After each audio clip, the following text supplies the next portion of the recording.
What's up, everyone, and welcome to the Nate Night Talks podcast. This is episode 2. Once again, thank you so much to everybody who's been supporting this on Clubhouse. Without all of you, this would not be here. And so I'm incredibly grateful for all of your support, and I'm looking forward to many, many more incredible interviews like the one that we are having today with my friend, Jay Nelson, who I haven't seen for a very, very long time, and found out after recently connecting that this whole time he's been writing a book on consciousness. And wow, I mean, that fits in with everything that we talk about in Nate Night Talks. So I had to have him in for a number of reasons, not just to catch up and say hello, but to hear about all of his research and everything that he has discovered. He is also a fellow psychonaut, so we will have many great stories and conversations to dive into as it pertains to altered states of consciousness. So I am incredibly excited for it today and to have Jay here with me. And so without further ado, I'm Nate. It's late. Let's talk. Jay, let me bring you on in. Hey, buddy. Hey, man. How's it going? It's good to see you, man. It's going great. It's good to see you, too. It has been since, I was thinking about it last night, 2017. Time, man. Time flies so unbelievably fast. And it's kind of crazy. Yeah. You remember where we were? Film festival, right? Yeah, the Holly Shorts at Grauman's Chinese Theater. So that was the last time. And that was like my sayonara to the acting business, was like that moment, really. Yeah. I mean, so I guess a little backstory for everybody. Jay and I met in in an acting class that I'm not going to give the name of the teacher or any other details, but needless to say, it's riddled with suspect things, and most people who left it were all kind of cringed about things that took place and second guessing what was actually transpiring for those years that we were there. But Jay and I connected in that class and hit it off. Magic Mike. Oh God. Man, yeah. Magic Mike shows that never happened, but were good excuses to get men to take their clothes off and dance. Yeah. Yep. Yeah. We're revealing it all on this episode, guys. Yeah. Ugh. Yeah, we'll breeze over that. But a very interesting, origin story of our friendship, and I think, Jay, you left before I did, because I ended up being like an assistant teacher in that class. Because ultimately I wanted to leave, and he was like, no, stay. You don't have to pay, and just help out in the class. And I'm like, all right, yeah, whatever. And then I think we touched base then like a year or so after you left, and you were making the short film Method, correct? Yeah, short film, pilot, whatever you want to call it. Was it actually originally a pilot? Yeah, I mean, so my agent, we did try to pitch it. It was, basically we tried to do the Whiplash thing before Whiplash had become a thing, where they made the short film and then they got the funding to make the feature. Yeah. So I took the first basically 20 minutes of the feature film that was mostly written, and then that's what we made. And then, the idea was like, well, why not just make this a television series, we tried to do it. But by that time, and this is right around the time that you and I saw each other last, 2017, I had fallen out of love with acting, and I'd fallen in love with consciousness and psychology and just explaining how your brain creates this synthesis of sensory information you're having right now. And I've been in a rabbit hole of research ever since. So didn't Sling Blade, I feel like that was the first one that ever did that, right? The movie with Billy Bob Thornton, he did that as a short, and that got turned into a feature well before Whiplash. That sounds right. Yeah. It's a little movie trivia for all of you who give a damn. But I feel like that was one of the first that actually did it, and then Whiplash and Method, if perhaps you didn't fall out of love with with the acting, which I understand, it can be very disenchanting for anybody who's been in this business. Good Lord. I mean, it's something like, I remember hearing some statistic, like 35,000 people moved to LA every year to be an actor, and like 35,000 leave. Or every month, 35,000 come here to be an actor and 35,000 leave. Yep. And it's just like a revolving door of people who are maybe big fish in small ponds, and then they come out to this gigantic ocean that is just fucking brutal, and they get eaten alive, and they're just like, they just realize, man, this is not what I thought it would be, and I don't want any part of this. Like that, it's it's a business more than it is a creative industry in many ways. The business part is what matters ultimately at the end of the day. It's business before creativity, before art, because art usually doesn't sell. But yeah, I mean, so let's go with, well, I guess first and foremost, people do need to know about this short film that Jay made called Method. And so that was after we hadn't seen each other for a while. He reached out and was like, "Hey, I'm doing this short pilot pitch, and I'd love you to be in it, and this is kind of like what the scene is." And I was like, "Yeah, man, obviously, of course." And we did it, and boxing, as a boxing scene, and was it East LA or it was outside of downtown. It's near Skid Row, actually. That was where it was, right? The boxing gym was near Skid Row. Yeah, it was at this really old like boxing ring in downtown LA, but it looks awesome, right? Yeah, that was a great location. And you for those of you who are fans of people like Christian Bale, who've done horrific things to their body in the name of the craft, as far as losing insane amounts of weight and gaining insane amounts of weight, like he did in The Machinist and then in Vice. Jay did something very similar to that for Method, where you lost 40 pounds? Yeah. So as you know, like when we probably first met, I was like 170 or something like that. I like to work out, but like it wasn't like the thing. And then I gained a bunch of weight, and then we filmed our first scene together, which was the boxing scene. That was the first thing we'd ever shot, and it was beautiful and perfect. Yeah, you were yoked for that too. Yeah, so I was 184 and very, very lean. And then after that day started, like where it was like, okay, well now you have 3 months to lose 40 pounds, and the entire team is waiting on you. But it was great because we had such great footage from that first day. That was the motivation for me to keep going. And man, losing that much weight in that short of time, like you literally have to change everything about your life. And I know that can sound crazy, but it's true. Like you have to change your value structure, how you hang out with people or don't, because everything that we do revolves around food or going out or alcohol or something like that. And I couldn't do any of that. Yeah. And I wasn't fun to be around. So I stayed indoors. And what do you do when you have nothing to do? I read. You find the thing that truly distracts you when you cannot eat anything. Yeah. Like not anything, but like. Yeah. Now, people, unless you've done a fast or like perhaps a cleanse, I used to do that fucking master cleanse, which is hilarious. I did it a number of times. Like I did it once for 2 weeks was the max I did it, but that's 2 weeks without any food, just drinking water with lemon, cayenne pepper, and fucking syrup in it. And I remember that same revelation that you just said, where I suddenly realized how bored I was because of how much of your life revolves around the act of eating, preparing to eat, going out to eat, drinking, like all of this social stuff in your life that is built around just the process of eating or drinking. And once you eliminate that, you're like, I have way too much time on my hands, and then you're just starving on top of it. So you're even more like, it's a great realization for how much time, which makes sense if you go back to like hunter gatherers, right? I mean, they had to spend days, weeks, sometimes hunting to try and be able to get, just a meal. Like how much time was devoted just to being able to eat and survive. And we do it at such a, subdued level now, but nonetheless, it's still a tremendous amount of time even to go get easily accessible food. Did you notice anything that happened to you, like with you in regards to like the way that you smell, or like your ability to smell is what I should say? I don't remember much sensory difference. I do remember waking up, and my sleeping habits are shit, where I will normally, I'm a night owl. I'll be up to like 5 or 6 working. I mean, unless obviously I'm shooting something or whatever in the morning.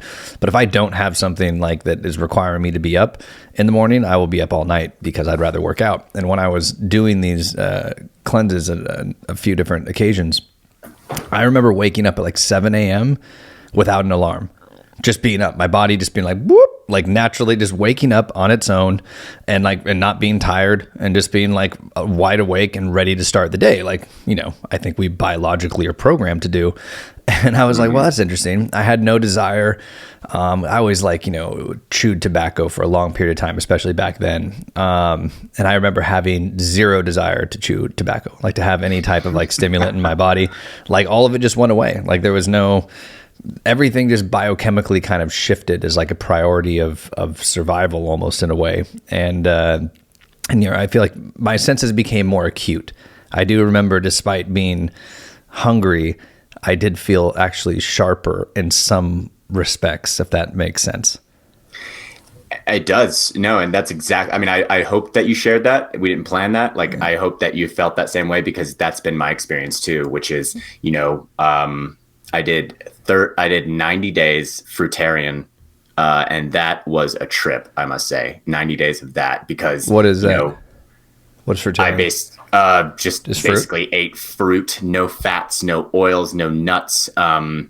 The only thing I ate was fruit, and then at night I would have something like sautéed kale, and that was it. Like sautéed kale with a little bit of tomatoes or something like that. So I wasn't eating, like no legumes, no beans, no peas. It was completely fruit. And so what this is kind of called is like a scene fruitarian. You're not eating anything that is like kills the entire plant in a way. So like, like a banana, you harvest the banana and the banana tree is still there. But like some things you have to kill the entire thing.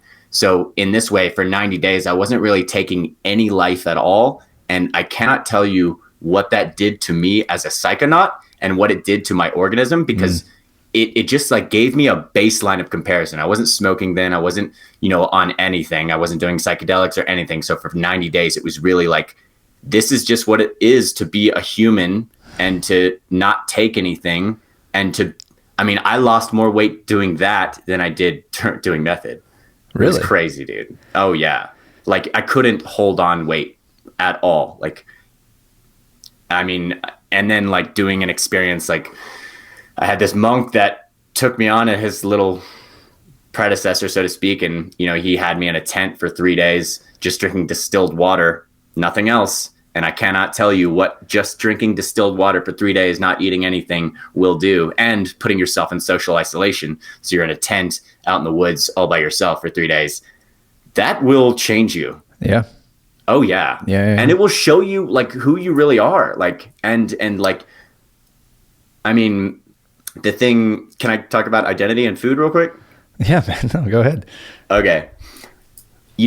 Doing these cleanses like what you did, or doing the 90-day fruitarian thing, it really showed you who you really are, because you have these ideas about yourself like, well, I always eat dessert at night, or I always have oats in the morning, or I always have, some sort of grain in the afternoon. And you think that's who you are. But then you take all that away and it's like, no, those were just parasitic behaviors that grafted itself onto your psyche, and they were holding you to a certain pattern of behavior, and you are actually something different than that. And so when you do something like that master cleanse, or the cleanse I'm talking about, like you get to know who you truly are, and what these foods have power over. Because what are you thinking about? It's like, as soon as I break this thing, what are you going to have? Like I wanted the worst things after method.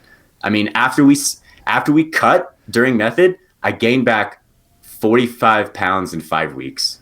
Yeah. Yeah. This is, it's funny because, people like, Joe Rogan, he does his sober September type thing. This goes back to all religions, ancient wisdom teachers. Like fasting is such a huge part of culture that is lost today, because we have no self-control. We're self-indulgent in every way. It's narcissism. It's about us and what we want in the moment. There is no long-term thinking or real intent, desire to know self. It is more, assimilation within the machine at this point. And that's not necessarily people's fault. That's by design. That is how culture is set up, and those who control, ultimately society at the very top have kind of set things up. But when you do stuff like that, like you were saying, there's And I think that that's scary to some people, is that there is no way to avoid yourself at that point. When it's isolation, when it's when you're, you've deprived yourself of every distraction, which is ultimately what food and alcohol and all these other things that we do, they're distractions to a degree. Obviously, eating is survival, but to what extent? We've made a social thing out of it in many regards. It's not necessarily about just feeding the body. We're actually poisoning the body in many regards because of the things that we're ingesting. And you don't realize what that baseline is, like you were saying, until you do it, until you actually fast. And it's kind of similar, I think, in many ways with psychedelic experiences, until you step back and pull yourself out of this routine, this programming, the diet and everything, and let your body go back to a natural state, like where it's meant to be. And you see the difference between you without any of those things being in a natural state compared to the daily life of the terrible things we ingest, how they make you feel, like how they fuck with your sleep, how they, impact your mood, like the effects of everything, and motivate your intentions and how you react with the world and with people. And you take all that away, then suddenly it's just you, your higher self, and that's it. And your body like adjusting to survive and finding that baseline. And there's no, you're right, there's no kind of going back after you experience that. People will go back because we default back to we go back in culture and we reassimilate, and it's hard to maintain that because society makes it difficult to do that. But once it's just like psychedelics. Once you see, you can't unsee. And once you have that experience like you're talking about, where you suddenly experience that level of living, there's really no going back from it. Like it's permanently a part of you, and you realize, man, this is what it used to be like. This is what it used to be like a long time ago. Like this is the natural state of humans. Yeah, it really is. And I mean, that kind of ties into, the only thing that I think gave me an edge when writing this book is that, the subtitle is A Psychonautical Odyssey. And I'm glad that you know what psychonaut means, but some people don't. Yeah. And for those who don't, it's one who wants to explore the mind. You're not exploring the world as much. We've already discovered most of the world, but what about the mind? This is the final frontier right here. Yeah. And there's so much left to be discovered. And being that I just happen to just like altered states or non-ordinary states of consciousness and changing my situation up, and then doing that fruitarian, that really gave me a baseline of what consciousness is. And then when you stretch it by subjecting yourselves to certain methods of achieving non-ordinary states of consciousness. I hate that word, by the way. The only reason we say that is because when people say altered states of consciousness, they automatically assume that it is, drug induced or something like that. So we say non-ordinary states of consciousness, but it's such a mouthful, isn't it? Yeah. Yeah, it is. Yeah. This is the way I have to tiptoe around, the knee-jerk reaction to words. I say the same thing when discussing like UFOs, like the stigma that's been put behind that word draws an immediate reaction from people, hence the whole, new nomenclature of UAP. It's a very similar thing that's within the psychedelic space as well, is that you have to like saying one word can immediately invoke so many feelings in somebody that they just turn off with their preconceived conditioning or notions about it based on that word. Yep. Yeah. The word meditation, the word vegan, I hate those words. Yeah. I try never to use them, but it's hard. Yeah. Well, so let's first and foremost, people who haven't seen Method, check it out. Is it like on YouTube? It was a great short, man. I know you won a lot of awards, and you really committed heavily to this. And I remember being really impressed and inspired by, the work that you put in at that time to creating something on your own, which most people don't do. And in order to do anything in this industry, you have to create. That's the only way you'll ever make it, unless you're a part of the Lucky Sperm Club. Otherwise, you have to make your own own content and then hope that it something happens with it. But like if you're just relying on casting and hoping you're gonna get well, it's never gonna happen. That's not how the industry is set up.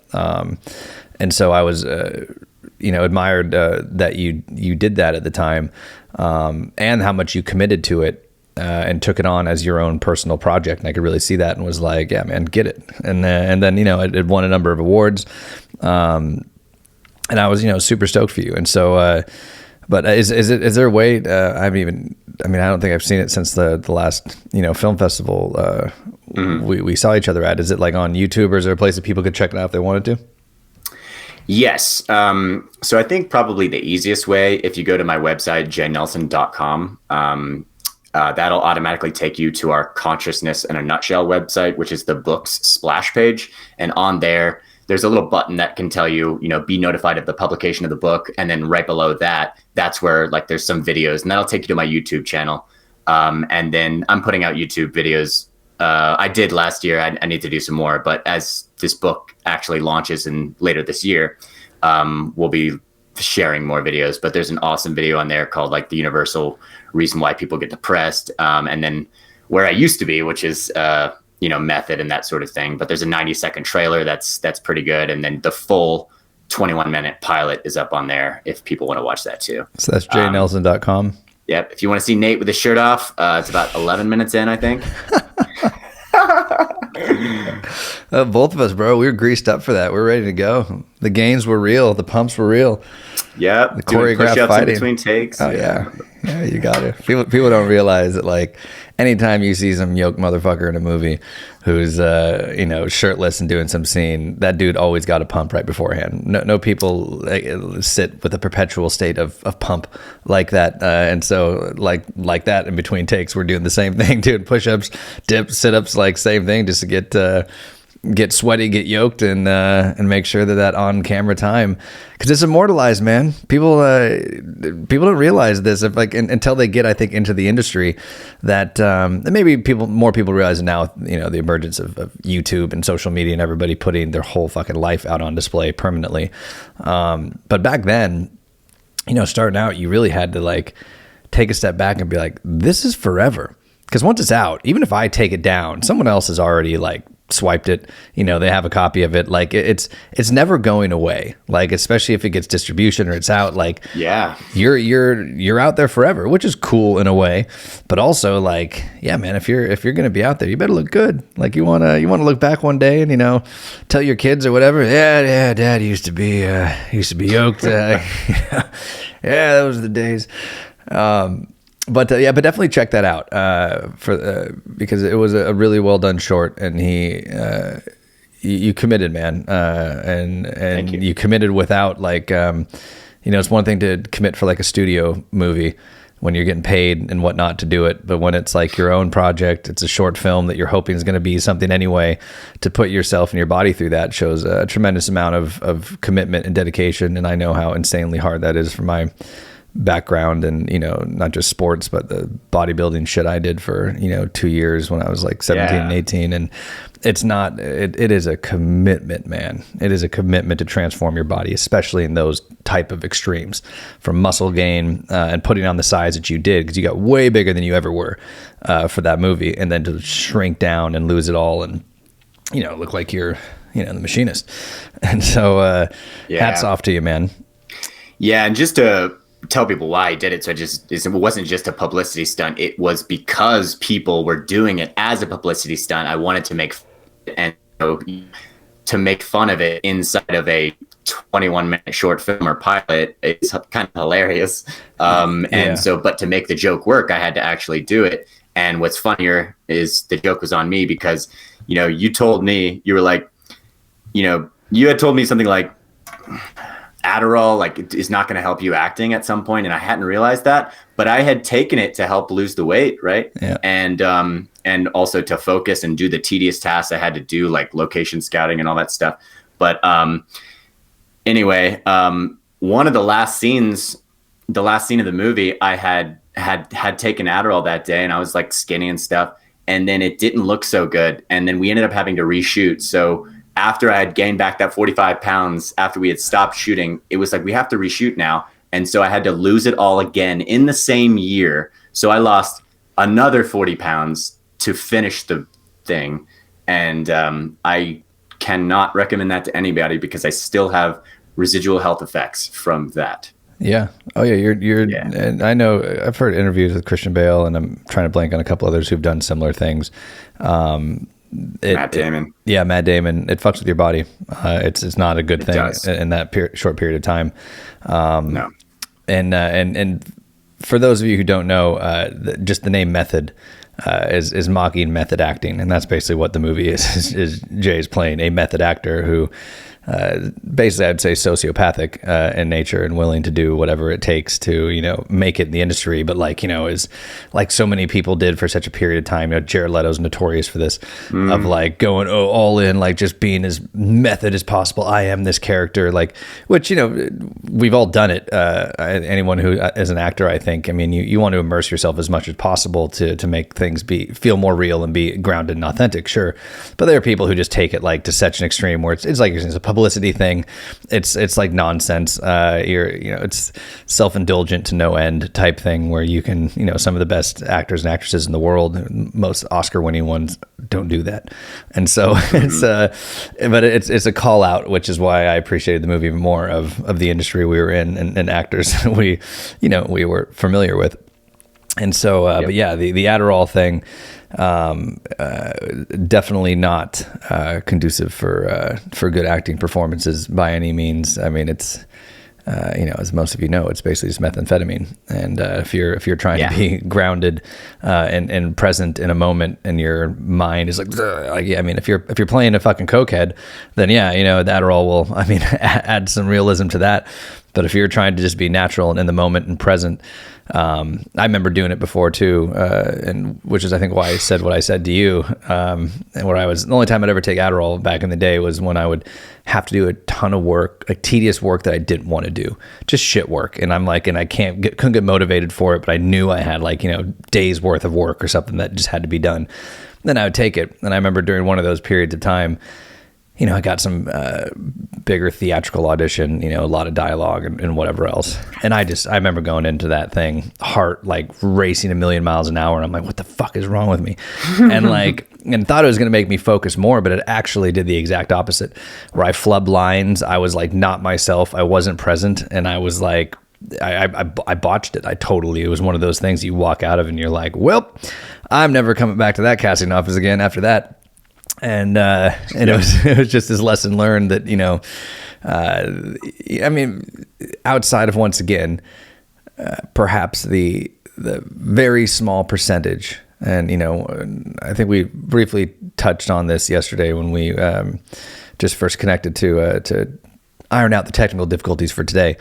That, by and large, I think this might be a good transition to really kind of dive into the book, but that most people don't have any biochemical deficiency or need for the medicines that they take, whether it's antidepressants like the SSRIs, things like Adderall. These things aren't conditions. Big Pharma invents new things every day so that they can, force feed you drugs you don't need that ultimately will damage your body and require more drugs down the road that they will also, make and create a disorder for the disorder they created before and have, the shiny new pill that you'll take. It's absurd. Most people don't need it, and this can, by and large, it's lifestyle choices. It's shitty decisions made. It's shame. It's guilt. It's anger. It's the state of the world. It's things that have you depressed or in a state that make you feel depressed, like most people experience. But there's not any biochemical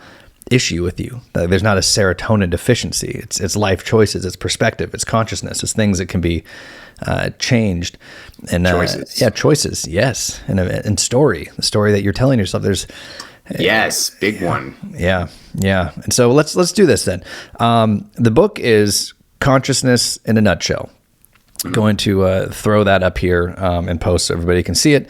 And I know we're going to be addressing as we go on some particular graphs and charts and things that you use in the book to kind of explain things. And so for everybody listening on a podcast platform, this will also be on YouTube with those visuals, but we will try and do our best to explain what it is that Jay is showing and discussing.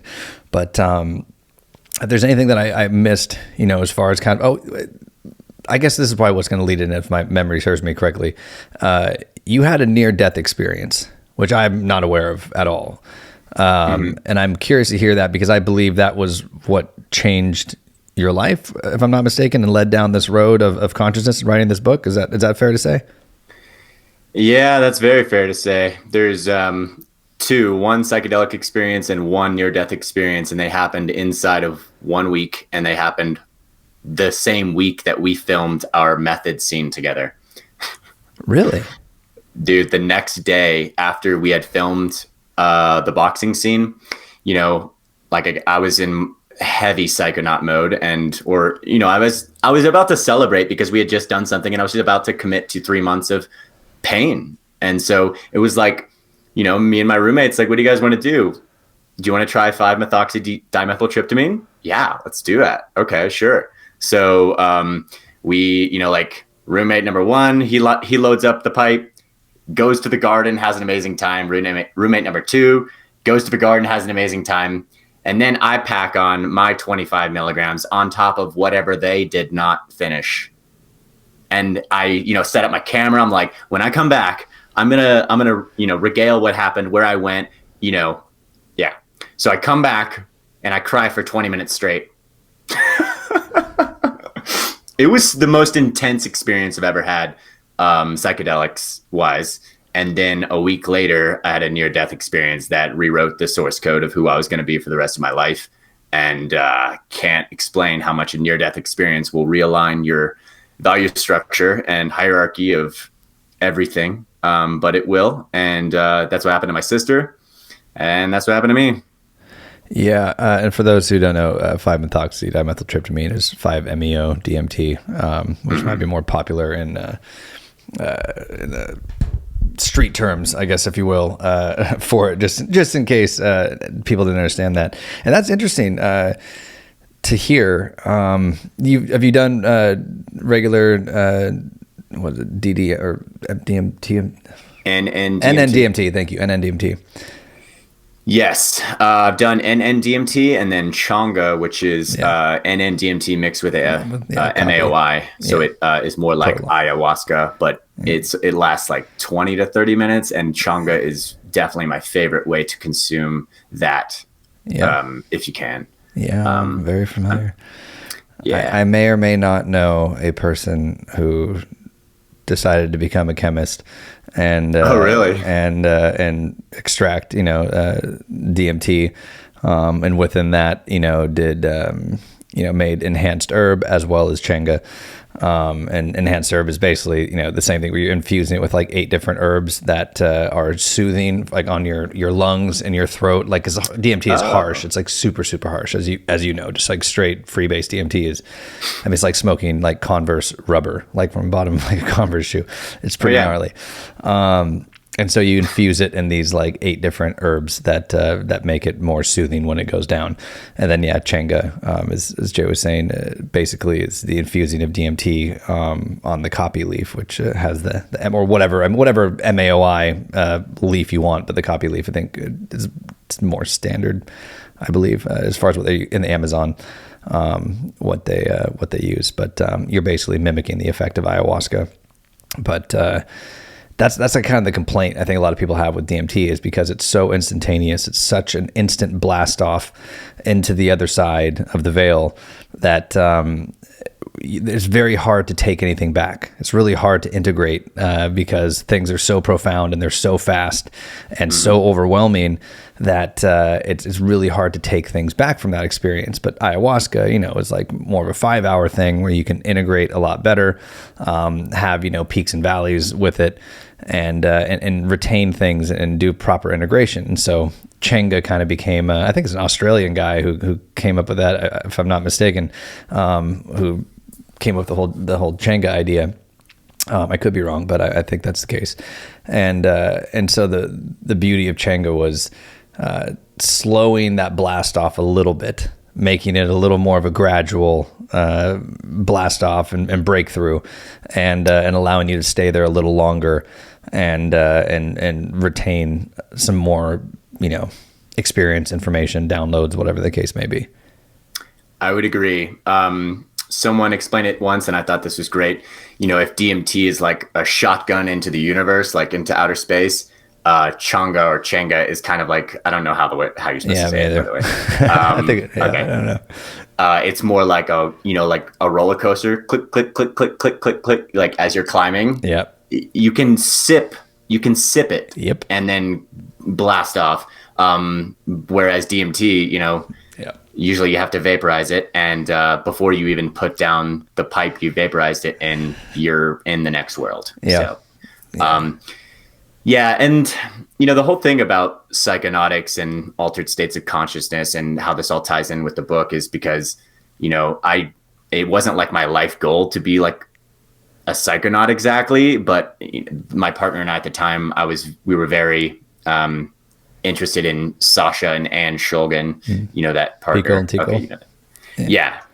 And we were, and Silk Road had come out at the time. And so, we were into trying so many different compounds. And so before this near-death experience had happened, I had tried many, many, many different compounds. And so when you combine that, when it's like, if you want to know what baseline consciousness is, you really have to do something like that 90-day thing where you're not taking anything in, no drugs, no alcohol, no caffeine, nothing, and then see what it's like just to be a human, just to be alive, and then start toying with that. And then, this is kind of like mental cartography. So back in the day when, we didn't have satellites and that sort of thing, how did they make maps of the world and globes, in globes? Like, we had these things like hundreds of years ago. And so that's the kind of way that people are studying consciousness right now. You have to stretch and expand and perturb consciousness and see what happens and come back to baseline and record the results. And, you do this enough time across enough patients, enough volunteers, enough subjects or self-subjects if you want. And you start to get a map of what the brain looks like and what compounds do and what they're capable of and what doorways they can open up for you. Yeah. Cannot agree more. I am interested to know, before we dive into the NDE, because both of these events clearly are what changed the trajectory of your life and what you ultimately wanted to do and your purpose. What was it that was so profound about your 5-MeO? Because my 5-MeO was far different than any of my DMT experiences. I felt far more loving and embracing than DMT, which could be kind of, full of fuckery sometimes with the beings you meet and experiences you have, where 5-MeO just felt like a white cloud of it was so similar. Yeah. Anyway, we don't dive into that. I'm curious about your, what happened there that was so profound that led you to cry for 20 minutes after and have these breakthroughs. Well, I would say, this is 2013. I was, I guess, scared of death then. I am not so much anymore. I'm actually not anymore. I've come around on what I think death is and, how it just fits into my schema. It's a natural part of life. And I was just so afraid that I was going to die and I think I subconsciously I really did not like myself back then. And so, when you don't like yourself, what do? You have negative behavior patterns. And so one of my negative behavior patterns was psychedelics, man. Not psychedelics exactly, but there's a history of misuse for sure with drugs with me. And so I didn't like that about myself. And so, these molecules, they have a way of teaching you things, and 5-MeO, DMT, ayahuasca, the mother, whatever you want to call it, showed me more about who I was and showed me what death would be like and showed me, in my life flash before my eyes in a series of Facebook posts. And the note attached to that was, you are on Facebook way too much. You are living your life trying to do this social media thing that's not you. And it was just it made me sick. Another time, have you ever tried Combo, by the way, the frog poison? Cambo, yeah. You say everything. Bro, one thing I know, from the shaman that I did Cambo with he called it Cambo. So I'm like, all right, well, if you're calling it Cambo, because I same thing. I was like combo or like Changa Changa, Cambo combo. I've heard both, and I'm always Combo. like, yeah, I'm like, fuck, I don't know. But he was calling it Cambo. He's from the Amazon, and so I was like, all right, I'm gonna default to whatever it is you said. But yes, for those of you who don't know, it's a poison frog, basically. You can explain to them. Yeah, I have done it. I did it because of you, actually. Like, really? Because I was I don't think I had heard of it at the time, and this was when you, I think, came over to my apartment before the last film festival. And I can't remember what you came here. I think you were borrowing something, some piece of equipment from Method. I can't remember what it was, but you had to borrow something, and I think you were either returning it or whatever. And we had like a conversation out in that little turnaround by the fountain, and you were just done it, and you were like showing me the burns on your arm or like the marks, and I was like, whoa. That's crazy. And I was like, and I think it crossed my radar maybe before that, but I mean, very in a limited fashion. And I still at that time hadn't fully embarked on my real psychonaut journey. Like I had, done mushrooms a number of times, like in college and salvia and whatever, but it was all recreational. None of it was with intent. None of it was with proper setting integration. It was just fuckery, and that can always, go bad. These are like the most powerful compounds on the planet, and they deserve our respect and reverence, when we take them. And if we don't, then it can be a very difficult night, or day, or 24-hour period, depending on what you're doing. And so I think in a lot of ways, actually, because I knew you were also, I think, describing that day peyote, because you just had done that too. I think you described it as like LSD meets MDMA, and I was like, well, that sounds amazing. Yep. and so at that time, that I think the seed was kind of planted for me, and I was like, Cambo. And I'm like, all right, I'm gonna have to look into that. And then inevitably did, and I had a day that I did Cambo in the morning. Rape, Hape, another one, same thing. Exactly. Yeah, I was going to bring that up too. Yeah, it's so annoying. Rape or Hape in the afternoon, and then at night 5-MeO. And so that way, like the full cleanse was done with Cambo, which for those of you who don't know, it's not psychedelic by any means. I mean, maybe it can because of the amount of pain you're in. Something endogenous might happen with something, but usually it is.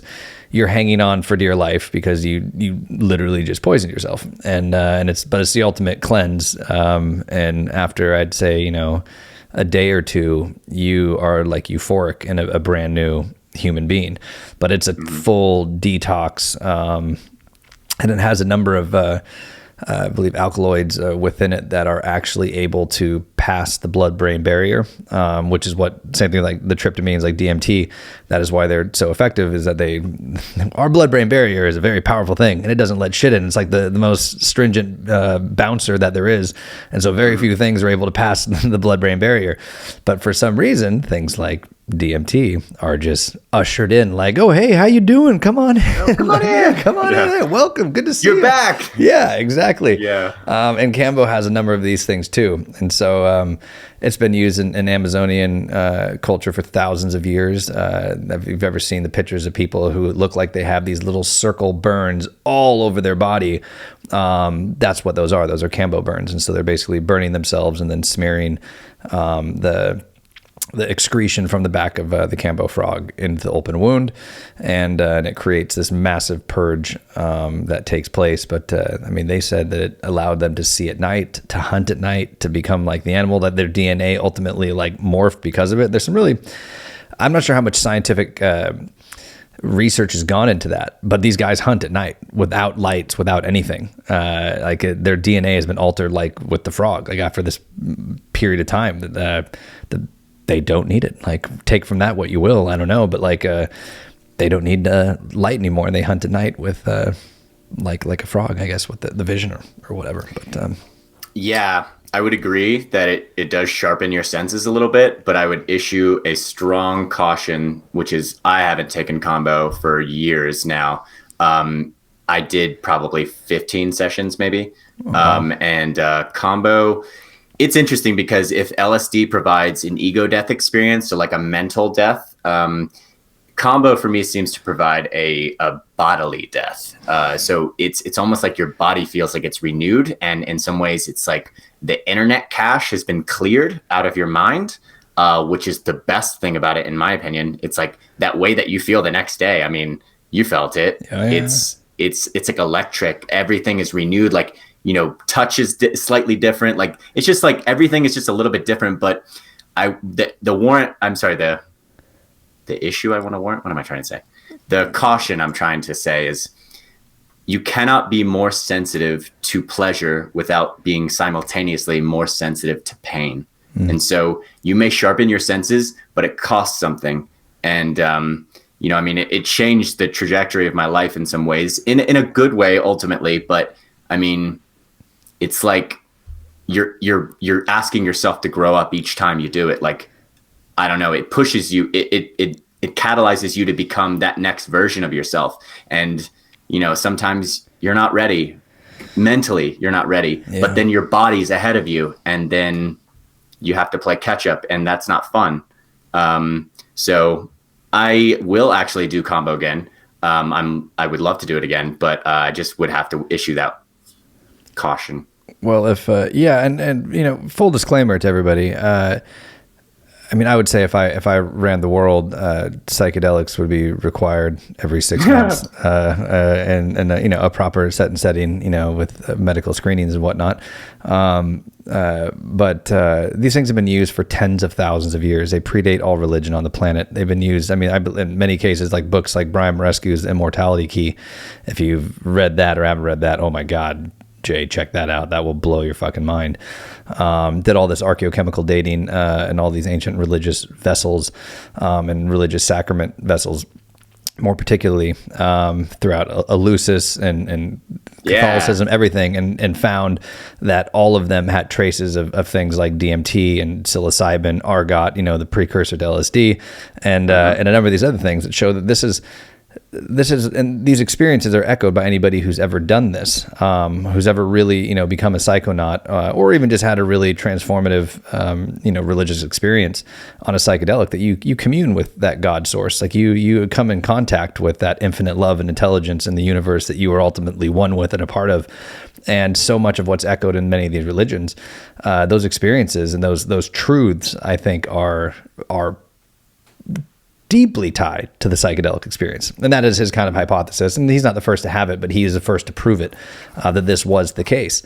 And so when I say, I think if I ruled the world, it would be, a requirement, because of the ego death that's involved, because of the oneness component that comes out of it, of realizing there is no they and them, it's all us and we, and the oneness of all things, that we're connected to it all. Like, that's one of the biggest, I think, revelations and takeaways from the psychedelic experiences, is seeing that interconnectivity between all things. And having that appreciation and respect for all things, because they're alive and they're sacred and they're real. And we have to dissolve the hubris of our ego and our center of the universe mentality that is just so blatantly ignorant and wrong, in order to really appreciate that and ultimately save this planet and each other. But we're not saying that people should do this. It's not. It's your own choice. If you have the calling to do it, that's what I always say. If they call to you, they'll find you. They always did with me. When I was ready, they showed up. When the student is ready, the teacher arrives. And every time that happened in my life, when I was like, all right, it's time for me to, try LSD for the first time, to try ayahuasca, iboga, DMT, whatever it is. Like, it found me when I was ready, because I was ready at the time. And then it just made it. It's like, oh yeah, here I am. Hey. And I was like, great. And that's how it should be. But obviously, there are things to be considered, and safety, setting, integration, all that stuff. And history, perhaps, of I think the only thing that's medically been proven is it can accelerate psychosis, like schizophrenia and stuff like that. But if you have it, if you already have schizophrenia, like early stages, because usually it shows, I think by the age of 28 at the latest, or 30, that if you are going to be schizophrenic, and you perhaps took a psychedelic, at a younger age, it could accelerate that. And that's been really the only thing that's medically been proven. But all this other nonsense of you're going to crack your back and have a fucking acid flashback, like this is just such propaganda from the war on drugs. Debunked. Oh, it's such nonsense. Oh, yeah. Such nonsense. Or a couple gives birth to a baby squid or something after doing LSD. Like that was a headline that was in the papers. This is real war on drugs propaganda, and it's all it's all blatant lies. And you look at all the studies coming out of MAPS, everything happening at Johns Hopkins. I mean, these clinical trials are happening all over the place, and this was known in the 60s. Like these trials were happening in the 50s and 60s. And they proved back then the insane medical benefit of these things, especially as it pertained to, spiritual consciousness awakening, freeing of addiction, depression. Like this was already known. This information was out. It was just suppressed. And now there's this, renaissance, thank God, that's happening. And all the clinical data is coming out once again, showing the exact same thing of how incredibly safe these things are, once again, if done appropriately with, the proper setting, integration, and the reverence they deserve. But it's just crazy, man, how society, how the government more particularly, and, we can unpack that more, but we don't need to, as far as, who pulls the strings of the government and vested interests of, big pharma and other people who, want to keep you with a Band-Aid and pump you full of things that don't actually fix any of the underlying issues that are making you unhappy, and in fact cause more, where you could take a psychedelic and instantly have a rebirth and come out the other side and not need any of it. And this has happened time and time again. And I know you've experienced it. I've experienced it. Yeah. Yeah. Did you know about Bill Wilson's involvement with Lsd and the LSD trials in 50s and 60s? Who's Bill Wilson? The founder of AA, Alcoholics Anonymous. Oh, yes. Thank you. I know. Well, I know of his early involvement in it, but I also know that along that, the same thing with AA and NA, that I think the number one contributor to AA are alcohol companies, and the same really? with NA is like pharma, and because their success rate is 3%. It's a 3% success rate at AA. Like it, wow. It's I didn't know that. Oh yeah, it's insanely low, and because they don't want you getting better. Like that's profits for them. Like that's it's something like it's something insanely low like that. I know it's I can't remember where I read it. It's been a long time, but I know it's like in the single digits or something like that. But nonetheless, insanely low compared to the alcohol studies that were done with LSD in the 50s, whereas like 50% of people who were alcoholics, they did like 1,000 of them, I believe, or something like that, and they gave them LSD, and 50% of them quit and never touched it again after that LSD experience. 50%, like insane numbers comparatively. And yeah. And so for the people that are like wondering, well, how are these psychedelics able to achieve such transformative powers? I'm happy to go into that sort of thing.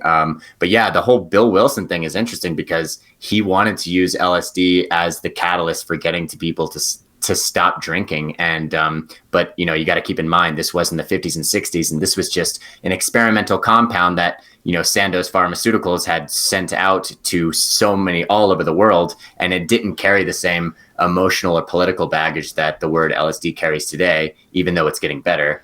Yeah. But I kind of want to bring that word back to Lsd, the way that it was initially. Yeah. Because you say acid and people are like, ugh. Acid's terrible. Yeah. I mean, I actually like that word a lot, but a lot of people, especially, in the older generation. Yeah. Yeah. I mean, or they don't even realize that lysergic acid diethylamide is the same thing. LSD is acid. They think they're two separate things. Yeah. They're like, they're the same thing. Well, this is a perfect time. Let's do this. I want to dive into the book. Okay. And so let's do it. The book is Consciousness in a Nutshell. There's a lot of books on consciousness out there. There's a lot of things that have been done and said. And so it's going to be really interesting to see your perspective, your research, your take, and the angle that you've done in this. So let's dive in with that and kind of explain to the audience what is consciousness in a nutshell. So, Consciousness in a Nutshell is a project that my wife and I have been working on together for a while now. I started it 5 years ago. And so I'm so glad that it's now done. We're just in our beta reading phase right now, but it's written in the style of creative nonfiction. And the reason I wrote it that way is because I'm writing it in spite of all those other books on consciousness. If you've read any books on consciousness, usually they're boring. And then in about 200 pages, you want to blow your brains out. Like, they're just not compelling. They're not interesting. They're not written well. So, you have a lot of scientists that then become writers, but you don't have writers that usually become scientists. So I guess I'd fancy myself more in that second camp. And so I wrote this in a way because I wanted it to be not for dummies, but I wanted it to be accessible because, you can get a lot of this information and you can have a lot of really meaningful spiritual experiences or just experiences you can't describe, whatever you want to call them, on psychedelics, or, you don't even have to take psychedelics. Just there's so many different state changing techniques that you can do. Fasting, dehydrating yourself, hypertropic breathing, holotropic breathing, sensory deprivation tanks, meditation, movement meditation, chanting. There's, like dancing for an extremely long time. Like, there's just so many ways societies and cultures all over the world have figured out how to access altered states of consciousness and the beneficial healing aspects that they provide. Because, we look at our problems and problems are eternal. So it's not the problems, it's how we choose to view them and how we choose to interpret the problems. That's the problem. And so, with most anything, it's like you get too focused on something, you can't see the forest for the trees. And so you need, if you get stuck on writing something or stuck on editing something, sometimes what you need most is to take a step back, go for a ride, go for a walk, change your state of mind, change your environment. And then when you come back, the problem is fresh and new, and maybe it's already solved. Maybe your subconscious already worked on it.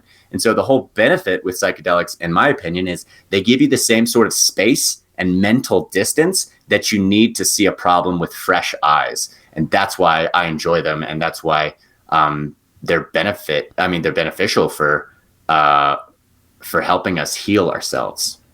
Yeah, I could not agree more. It's always the reset button afterwards, no matter what the journey, no matter if it was a tough one or a euphorically orgasmic one where you're floating in love clouds with infinite source or mother or whatever it is, or whether or not you're in the deepest pits of freaking internal hell and self-exploration and confronting, your shadow and whatever else, you always come out the other side grateful for the experience. Sometimes it may take a couple days if it was really, a difficult journey, but you never regret it. And you're always, it's almost like, going to battle and coming back alive, like where you have that appreciation again for life, because in my experience in a lot of these places, especially Iboga, where one of my ceremonies lasted 3 days in a non-ordinary state. And by the time I came back, I was like, I was so happy to be back to the land of the living. And even then it still took days after that before like the tracers went away and other things. But just that appreciation of coming through and realizing how powerful we are, for one, how strong our mind is to manipulate us into thinking we can't do things or things aren't possible. And that's programming. Believe that's external programming, that's been impressed upon us, but nonetheless, it becomes our paradigm and our reality that we reinforce. And you realize that my problems are really small. Like what I just came through, like the places I just was for this period of time where nobody could save me, because nobody can. You know that when you're journeying on psychedelic, nobody can save you. There's like you're on for the ride, and you have to just let go. If you fight it, you're fucked. If you do anything that is even remotely a form of resistance, it's going to be bad. And you have to just realize that no one's going to stop this. No one around you. Like it's just you in this compound now. And whether that's a compound that takes you outside of you or takes you deeper inside of you, whatever it is, it's your journey. Just like your fast, just like these things where it's just you. Yeah, man, I cannot imagine what 3 days must have been like. I did take 2CT7, which is like a 14 to 16 hour trip. And that was too much. That was just, wow. 2C27. I'm not familiar with that one. Yeah. So Shulgin, looked at the chemical compound mescaline, which is found in peyote or San Pedro cacti. And he started tinkering with it, and he made many different compounds and wrote about them in Pical. The 2C series, he made so many of those. And there were a dozen that were called like Shulgin's dozen, I guess. And then 2CT7 was on there, and we tried it. It was, again, a bunch of throwing up. But it reminded me, the reason why I asked you if you or I was going to ask you about the combo thing was, sometimes you have these revelations when you're it's not like psychedelic when you're on combo, but I threw up certain images. Have you ever thrown up like certain images, or you knew what you were throwing up? Yeah, 100%. I would visualize something as I think it's more of a past childhood trauma, or is it something like that? And I would immediately throw up afterwards. The image would come, and then I would puke it up, and it was nonstop.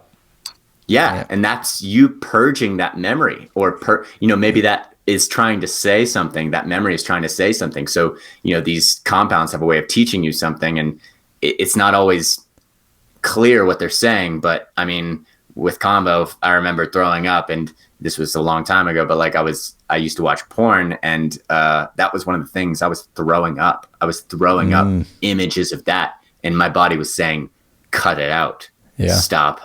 What are you doing? You're participating in something you don't need to. And you don't need to do this anymore. The porn epidemic is a very real thing. But that's definitely a topic for another day that we could dive into. But that's definitely very real, man. And what that's done to young men and old men alike has been, I think, very damaging in a relationship stance in many regards. But yeah, so to back to what you were saying when you were defining ultimately kind of consciousness and the essence of the book itself. Yes. So the quick pitch would be, if you've seen the TV series Cosmos, this is kind of like Cosmos, but for the brain, and it's also a book. So I guess you could say it's more like the original Cosmos, published back in 1844, that inspired Carl Sagan to write his TV series that came out in 1980, which inspired, them to make the Cosmos series that most everybody probably knows with Neil deGrasse Tyson. But so it's written in the style of creative nonfiction. So you're an actor, so I'm sure you've probably read An Actor Prepares, maybe, by Stanislavski. Yeah. Okay. So that is a perfect example of creative nonfiction, because in An Actor Prepares, Konstantin Stanislavski was one of the greatest acting teachers of all time, but he knew that he could do so much better. It wouldn't be good to just write down his lectures verbatim and just like a stenographer, just like write down what happened. So what he did was he ended up publishing 3 narratives, and they were all written from the perspective of a student attending a fictional acting school. So, and they're learning from a guy named Tortsov. And reading this thing, you're like, Tortsov is Stanislavski, and this person named Kotsya, who, you're reading his diary, you realize he's really like a young Stanislavski. And so by writing by teaching how to recreate a psyche in this way, Stanislavski found that he could expose more of these psychological elements to acting than any textbook ever could. And so that's kind of what creative nonfiction is. It's telling. It's like teaching acting, but in an interesting way. So through a diary. So that's what he did. What I chose to do, and my wife and I chose to do, was to write this from the perspective of a neuropsychopharmacologist who's got 8 hours left to live, and all he wants to do is share his is condense 10 years of research into one letter that he's writing to a stranger. And so, it's like, I'm just going to tell you everything I know about the subject of consciousness in 8 hours or less. And I'm doing it so maybe you'll do me a favor, and maybe I can ask you a question. But he just knows he's trapped in a room with no doors or windows, no way out, and this is the only way to make his life not meaningless, which is share this information. And so it's kind of written inside of a psychological thriller. So I think you'd really dig the book, actually, because it's not like any other book on consciousness where, it's just not straight nonfiction, that orthodox, like, no dips into story. It's just like a laundry list of facts. That's not what it is. It dips into story now and then. So kind of like Cosmos, the TV series, where you got a narrator and a ship of the imagination, and they dip into story here and there, and then they're giving you information all the way. It's just different textures of information that they're giving you in different ways of presenting the same information. And so I try to do all that, but inside of a book, because that's the best medium for this message. Well, that sounds like a very apt approach for this, because yes, a lot of this literature that's out there can be very academic in nature, very boring, and a lot of people aren't going to touch it.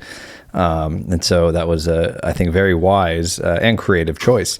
So within taking, the creative nonfiction approach to writing consciousness in a nutshell, what would you say, I guess, then, are some of the key takeaways or key perspectives that you are posing in this book that might differentiate it from others that are out there, or what is it, just more importantly, that you really want the audience to know, about this book before it comes out? Because when is it expected to release? By Christmas this year, I think that would be reasonable. So again, if you guys want to go to jnelson.com, that's where you can be notified of publication. We'll just send you an email when it's ready. But yeah, we're wrapping up the beta reading phase pretty soon, and then moving on to final manuscript lockdown. So nice. It's exciting, man. Oh, I'm so excited. 5 years to work on one project is the most I've ever done. Yeah. So it's worth it. But yeah, so it's different already, but what I really wanted to say was, like, if I could solve one problem in the world, it would be identity. Identity, like, you look at, like, what's the root cause of every problem I can think of? It all comes back to identity. People might say greed, they might say money, they might say Donald Trump, they might say anything, right? But if you zoom out and really pin it down, it all comes back to identity. Because if everybody knew who they really were and what they're really capable of and what this universe really is, then would we have the same problems we have? No. I mean, maybe, but doubtful. At least it would be a little bit less. Yeah. And perspective would be there. Yes. And so perspective is everything. If I had to sum up the entire book in 4 words or whatever, perspective is everything. That's 3 words. I can't count. But yeah, perspective is everything. And so this book tries to, and so the whole thing about fiction, and the great thing about fiction is to dive into someone else's lens and see the world through their eyes. I mean, that's like the beauty of that book, Uncle Tom, and what that was able to do, for getting slavery to get abolished and that sort of thing. Like, it was a really powerful book that got people to put themselves in the perspective of someone else. And so I guess I'm not really comparing this to Uncle Tom, but I'm comparing it to the idea that we need to consider multiple different perspectives on everything. And especially when it comes to the question, what is consciousness? So the thing that I think elevates my position and elevates the book then and sets it apart from other books on consciousness is because most books on consciousness are written by doctors. And I'm not knocking doctors at all, but I mean, my book is filled with quotes from doctors. But if you spend 8 to 10 years of your life studying one thing, you have a very narrow perspective on what the world is. And so, the only thing that I think sets me apart is that I was kind of one of those, and I hate to use the word polymath because it sounds like arrogant or something, but like Renaissance man might be better. I had varied interests, very, very varied interests. And so this just gave me a different perspective than what everybody else was writing down in their books on consciousness. And, for 3 years after Method, I sat there and I was like, well, I'm not a doctor. I'm not a neuroscientist. I'm not any of these things. Why would I have to do this? So for 3 years, I sat in depression from 2013 to 2016 till I figured out this is what I needed to do, because I was denying it. I was like, why would I have to do this? But my body was telling me, it was like, no, you have to do this because no one else actually could piece this all together. So you have to. And so that's what I chose to do, which was, take a multidisciplinary approach to the study of consciousness in the same way that, like, if you were going to study light, you have to study all forms of light, right? Yeah. Yeah. So, like, for people that might not know, like, light, you talk about light and you think about like the lights on or the sun or the rainbow, you like think about all those colors and that sort of thing. But then you forget that, like, light is a medium, but it's an oscillating wave pattern. But infrared, radio waves, gamma rays, these are all the same thing. It's all light. Mm-hmm. So, and what we perceive, the visible spectrum is 1/10 trillionth of the entire electromagnetic spectrum. Yeah. 1/10 trillionth. And we think we know what color is. We think we know what vision is. Yeah. Or what light is. And so the whole idea is, like, you can't not study altered states of consciousness. And if you're reading a book that doesn't talk about altered states of consciousness and doesn't talk about psychedelics or anything like that, they're doing you a disservice because they're not giving you the full picture. If you don't study altered states of consciousness, then you have nothing. The problem is consciousness, we only have the one. There is no, like, consciousness A and consciousness B. You don't have that. We only have our own consciousness, and then we can subject it to certain activities that will make it stretch or shrink. Our perception of time can stretch or shrink. So we can perturb consciousness in this way, and that's how we can understand what baseline is. And so through my experiences as a psychonaut and through just having a wide palette of what I read, I was able to bridge together many different fields. So coding, neuropsychopharmacology, neuroscience, evolutionary biology, cosmology, just weaving together philosophy, all these sorts of things. And so where the book ends up is giving people a perspective and an understanding about consciousness that they're just probably not going to find in another book because it's too specialized. This is the broad strokes. This is giving you the overview, but it also opens and closes the question. So, I mean, I don't want to say we solved consciousness, but I'll just say we make one novel contribution to the conversation that makes everything worth it, and that will change everything. It will. That's awesome. And what you're talking about earlier, just the comparison of how you made the book, and not that you're comparing it to Uncle Tom, but like just the empathy is what's lacking, right? It is our inability to ever put ourselves in somebody else's shoes. Mm-hmm. And as soon as we're able to do that, I think we will solve many of the problems on Earth. But because everything is tied up in identity and ego, it's really hard for us to step outside of that and realize that there are other perspectives or other experiences. There are other interpretations of all these things, and that we really have to have an empathetic and a compassionate and open mind to really ever uncover the truth if we truly are seeking it. And so I appreciate that perspective and that approach to it. And I think that's what's going to make this book really stand out. Because this is such a, my brother, I don't think I've ever told you, but he's a founder and co-founder of 5 different biotech companies dealing in immunology and anti-aging and virology, et cetera.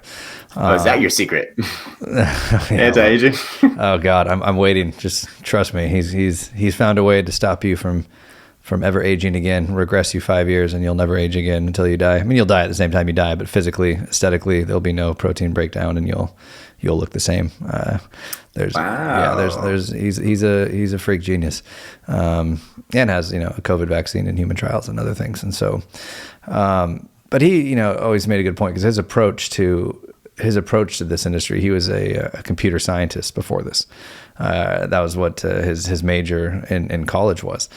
And he jumped into this field because, once again, like all of the revolutionary thinkers in our time, all of the greats, there's a number of things they have in common. Psychedelics is one of them, because most of them attribute a lot of their breakthroughs to their psychedelic experiences. People really know, like the Gates and Jobs and many of other artists and professionals around the world, all of Silicon Valley. I mean, they all go to Costa Rica and Peru and do ayahuasca, every year. But the other thing is that it's playing outside of the system, outside of the indoctrination of education. He always says a great thing that like science progresses one funeral at a time. Because these people who study the same thing you're saying, they have a narrow scope, a narrow view. They study it their whole life, and it becomes dogmatic to them. That they become so their ego and their legacy is threatened by new information, which is the most unscientific thing there is. Because you should be exploring truth at all costs, and if anything comes up that contradicts that, then you have to immediately change your hypothesis and account for that. And people don't.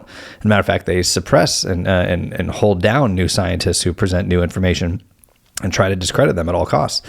And so he approached the human body believing it was a computer. The same way, he's like, everything is zeros and ones. Like that is information, and the body has to be pure information because you never get the same cold twice. So therefore, that information is stored somewhere in your adaptive immune system. Somewhere in there is a code that is programmed to identify any cold or virus that you got before and immediately kill it on sight. So there has to be information stored. The body has to be a computer, and I'm going to hack it and find out how. And he was told he was crazy, like looked down upon, all this shit. Now he travels the world, Cambridge, Harvard, MIT, Caltech, Yale. Like he speaks at triple PhDs in this shit, and he has a bachelor's in computer science.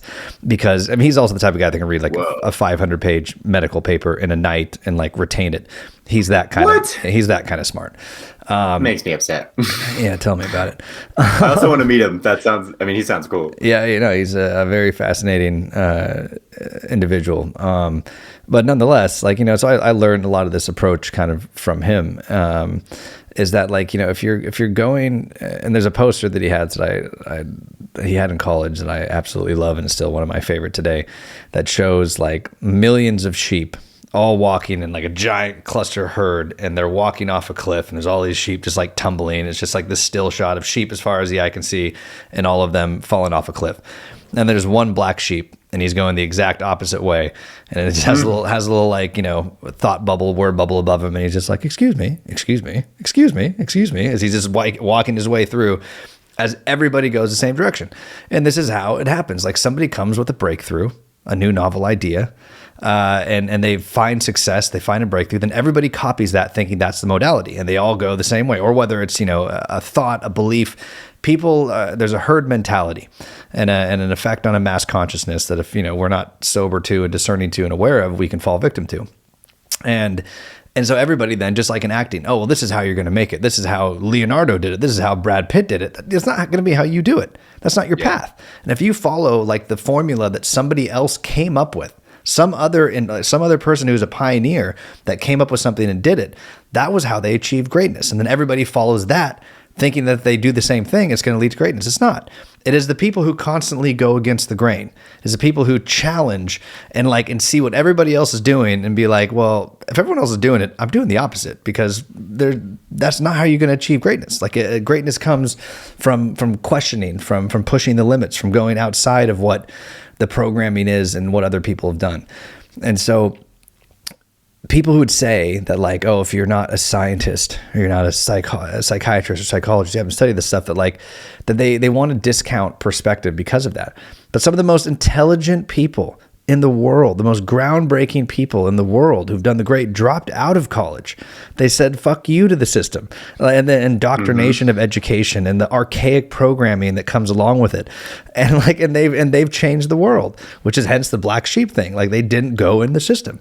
And so that is why I appreciate, people like you. And I think people like you more seriously, because for one, you have the firsthand experience. You're speaking from a place of actual experience, not theory. And you're looking at it from a macro, non-biased perspective of all things, taking the science into account, taking though also history, ancient wisdom teachings like shamanic rituals, altered states of consciousness, the chanting, the dancing, everything you mentioned before, and you're piecing it together where science and whatnot are not going to take those things into account. Even though they're backed, like there's tens of thousands of years of evidence proving them that there's something here, but they won't look at it. They'll look at it as anecdotal and not something that they're necessarily maybe willing to like put in. And so I appreciate what you're doing and your approach with it, because I think that is really the secret towards finding real breakthroughs and information and understanding. So all that to say, that was really just to give you your flowers for the approach.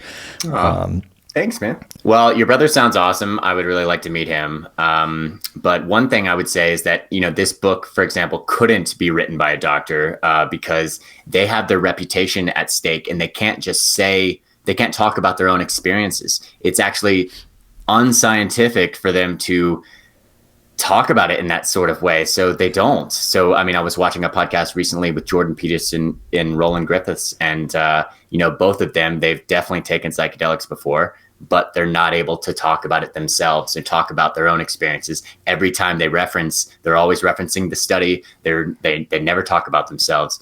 So that gives me a little more freedom in what I'm able to say. And I'm not tied to any institution. I'm not tied to Harvard. I'm not tied to Columbia University or something like that, that now I'm tied in with their reputation and they're staking me and I'm staking them at the same time. It's not like that at all. So what you really want out of a book on consciousness, I think, is somebody who has read all these people and summed it up and then figured out a way to put it into a book format that's accessible and that doesn't make you want to blow your brains out 100 pages in. Yeah. That's the trick. Huh? So that's the trick. That's the trick. It seems like you did it. And that's just such the shit part about academia and the scientific community is just, like I said, the way that they view these compounds and these things, that like they have to toe a particular line, and if they're doing the subject a disservice by not unpacking the whole thing because their hands are tied because of stigma that's involved and demonization of certain things as it pertains specifically to psychedelics, and therefore they're not even able to academically and scientifically talk about or pursue what they really want to because it's faux pas, and it's damaging, man. It's damaging to progress. Mm-hmm. So without you, this is why people like you exist and why we need you. Yeah. So, if this book could have been written by a doctor, they'd have to write it anonymously. And so it's kind of funny because the way that it is written, it's almost like it is written from the perspective of, like a Robin Carhart Harris type. And are you familiar with him, by the way? No. He's a huge name in the whole psychedelic field. Him and the Beckley Foundation, they published that LSD photo that I was showing you earlier, the placebo and the LSD photo. So that's just a great photo to show what we've all been saying for years, which is, certain parts of the conscious experience are heightened during a psychedelic experience and certain parts are shut down. And one of the parts that's shut down is, as you know, the ego. And how does that correlate to? In the brain, Robin Carhart Harris and Dr. David Nutt, they kind of figured out that it correlates to an area of the brain we call the default mode network. I'm sure you've heard of it before. Mm-hmm. Yeah. Okay. For anybody who hasn't heard of it, basically it's the most likely candidate for the ego that we've ever seen. And so back in 2001, when it was first discovered by Dr. Marcus Rakel, he had people inside an fMRI machine and he had them, performing certain tasks, like look at these crosshairs, look at this, think about this. But when he didn't give them any instructions, the people in the fMRI, what did they do? They started thinking about, what am I going to do tomorrow?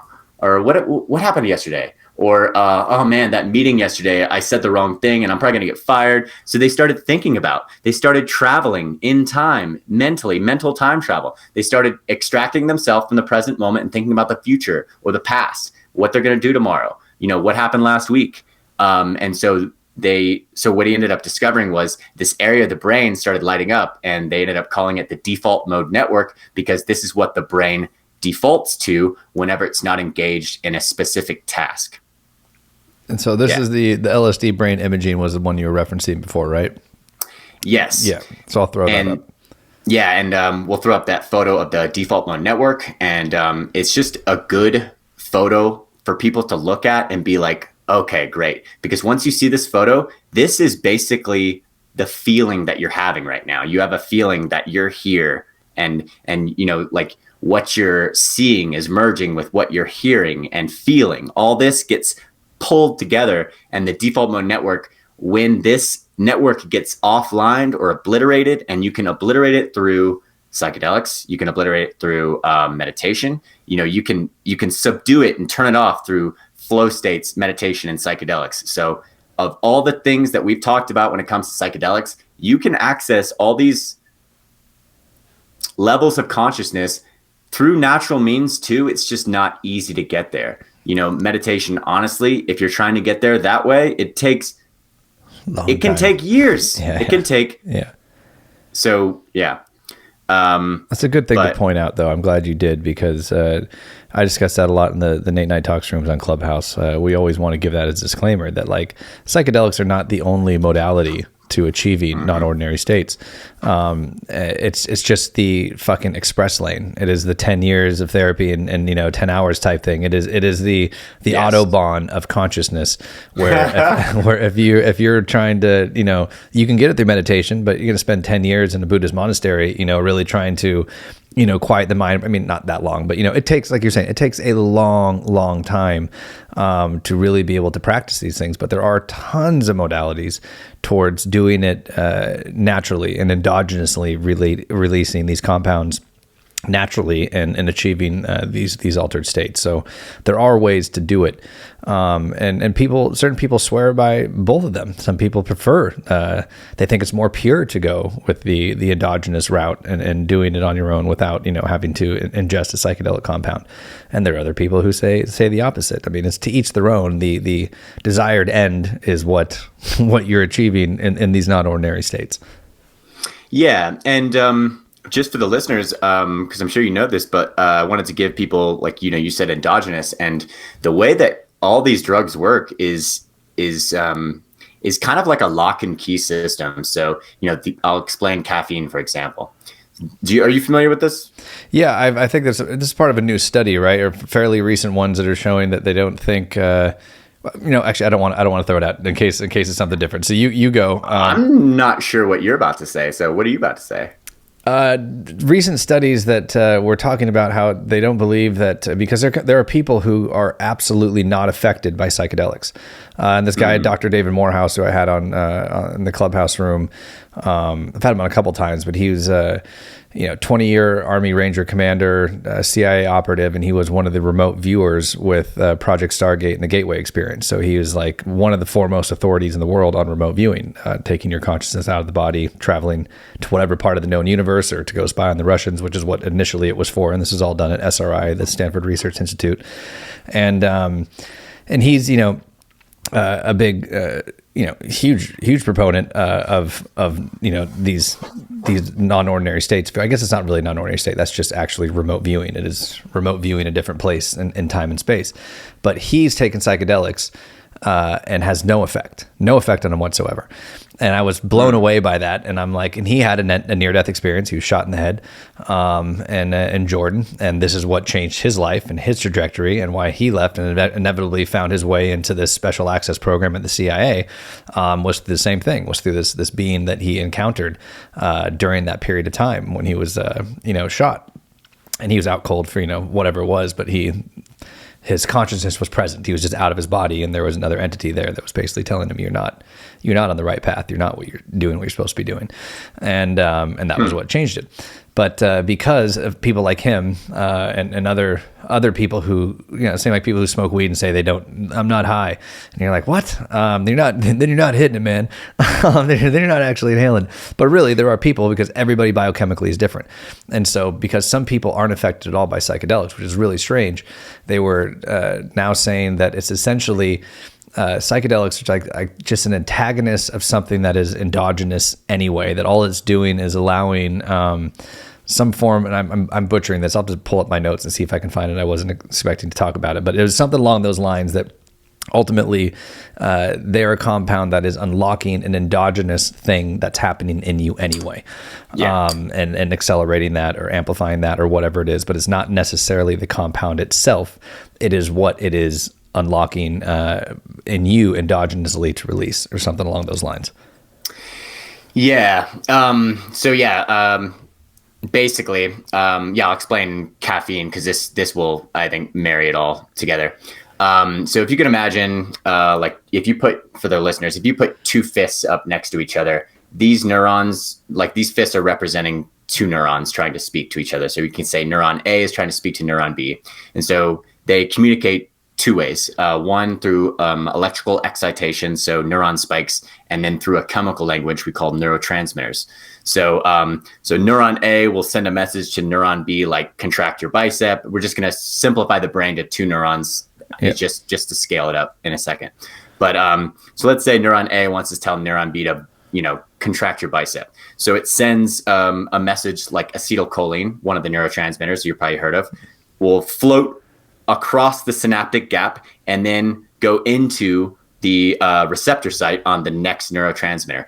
And so if it takes it in, then the message is received, contract your bicep. But that is obviously a massive oversimplification because we have 87 billion neurons in our brain, not two. But yeah, so caffeine, for example, everybody thinks like, oh, caffeine gives me energy, but that's not how it works at all. So, you drink coffee, and so caffeine enters your bloodstream, crosses the blood-brain barrier. The real hero, the caffeine molecule, looks so similar to an endogenous chemical we make called adenosine. So adenosine regulates tiredness.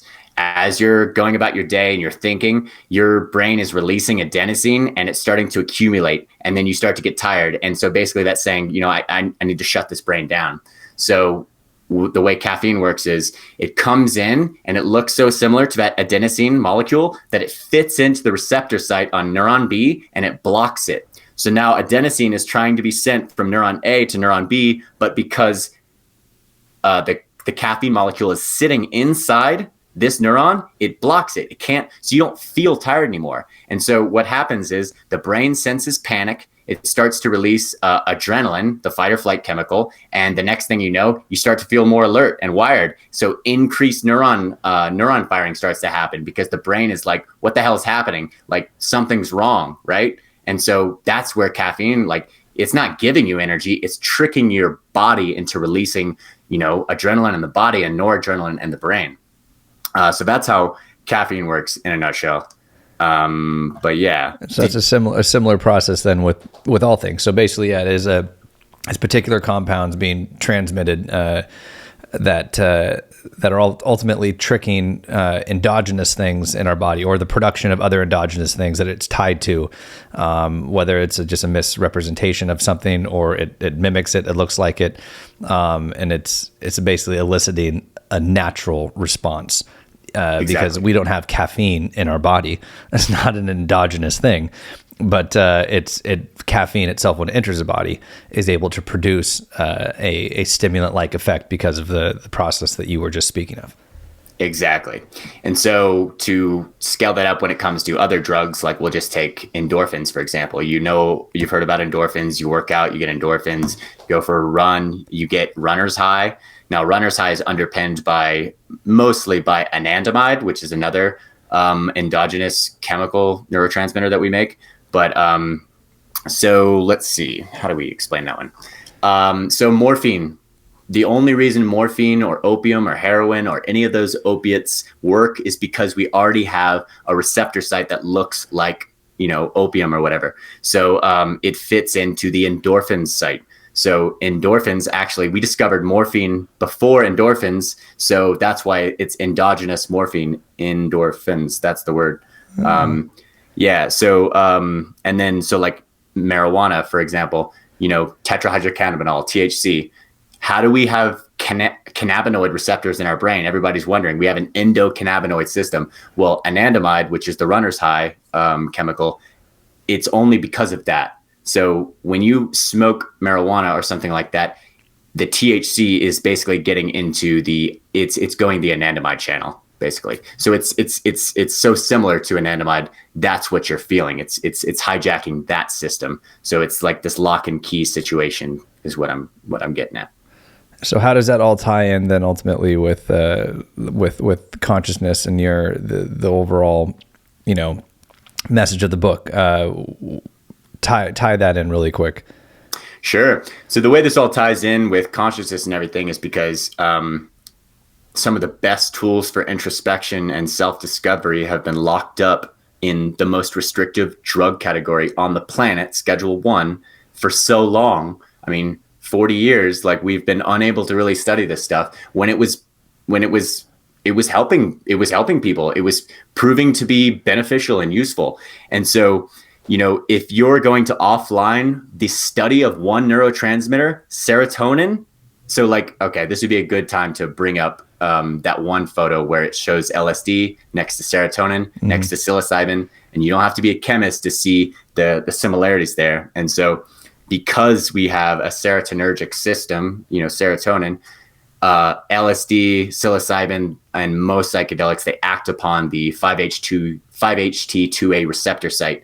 So that's how they achieve their effects. But serotonin is very much tied in with perception, learning, memory. And so if you're going to take away, you can't study serotonin analogs, which is basically any psychedelic. We've been unable to study that for so long. So our ability to study consciousness has been hindered dramatically by the Nixon administration, by the Controlled Substances Act of 1970. Because of that, because of Timothy Leary and the overzealous fear reports at the time, we have been at a disadvantage for studying consciousness, because the things you need to perturb it are they're off the books. We can't study it. Yeah. So, but now that the doors are kind of a little bit open, there's so much research out there, and somebody needed to, comb through it all and see the pattern amidst the noise. And that happened to be my wife and I. Yeah. How crazy is that Schedule 1, man? No medical benefits, highly addictive. Both of those, absolutely, completely, scientifically false. Exactly. Like, insane. You can't be chemically addicted to psychedelics. It's actually it's biochemically impossible. Like, in most people who take them, after you have a psychedelic experience, you're good. You're like, I'm good for a while. Like, that was a lot. Like, I'm good. Mm-hmm. Like, there's no, I've never once, after taking, any psychedelic, been like, when I came through, the next day or two, been like, oh man, let's do it again. Like, it's been like, no, I'm good. I got to process everything that happened, and really integrate that. And it was intense. It was a lot. I mean, it's a journey. That's why they call it a journey. That's why they call it something the hero's journey, because it really is that. I mean, you're going to fucking Mordor, and you're trying to throw that ring in Mount Doom. And it is like an epic like that when you come out the other side, I mean, some of these journeys, man, feel like that. I've had a psilocybin journey once that was, oh my God, one of just the pure ego death and everything therein. But it was like, it was on a beach, and I was there with like my girlfriend at the time and two of my best friends. She had never done it, and I was kind of the the facilitator in a way, and it was a same guy that I got it from before, and so I was assuming, because the last batch we all took an eighth, that it was like, I was like, yeah, I probably could have had more. It was actually felt pretty mild, which is a terrible assumption to make, because these things grow out of shit, and they're going to vary based on every single batch that there is, yep. And so I took like 4.5 grams, and they all had like an eighth. And wow. And that was their first time, you said? It was my girlfriend's first time. She had an eighth on her first time? Yeah. And because I had beforehand facilitated with like 6 friends, and like 4 of them had never done it, and we all had an eighth. And it was like, it was a perfect amount. And for me personally, I was like, oh, I could have, could have had a little more. I could have gone a little deeper. And lo and behold, that was full ego death for everybody but one of my buddies who is like 6'3", 280, and it ended up being the perfect amount for him. But for everybody else, it was hanging on for dear life in a 15-minute hike to the nearest bathroom, like the porta pot.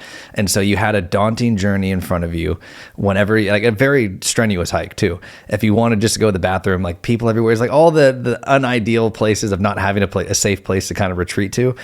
And it was the 7-hour journey, full ego death, full like no one can save you. We all knew it. We were like, we even had a point where we just huddled together just to touch each other so that we could all try to attempt to feel grounded in reality. Just trying for a second, like, but human touch meant nothing. Like nothing. Like it was just. Really? Oh yeah. It was.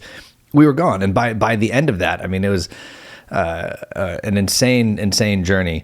But by the end of that, you know, when we finally kind of started coming out and were able to leave, you know, you felt like we just fucking stormed Normandy and like marched all the way to Berlin. Like that we were like these trauma bonded soldiers who just went through hell together, but came out the other side. And there was like a reward to that of like survival, of like and a bonding of like knowing that you made it through. Like you made it through something that perhaps not everybody might. Like, cause when you hit the ego death place, as you know, it's a very trying experience, and you have to have, you know, like I said, the ability to let go, but also just mental fortitude, and strength and resolve to know that you're gonna make it through.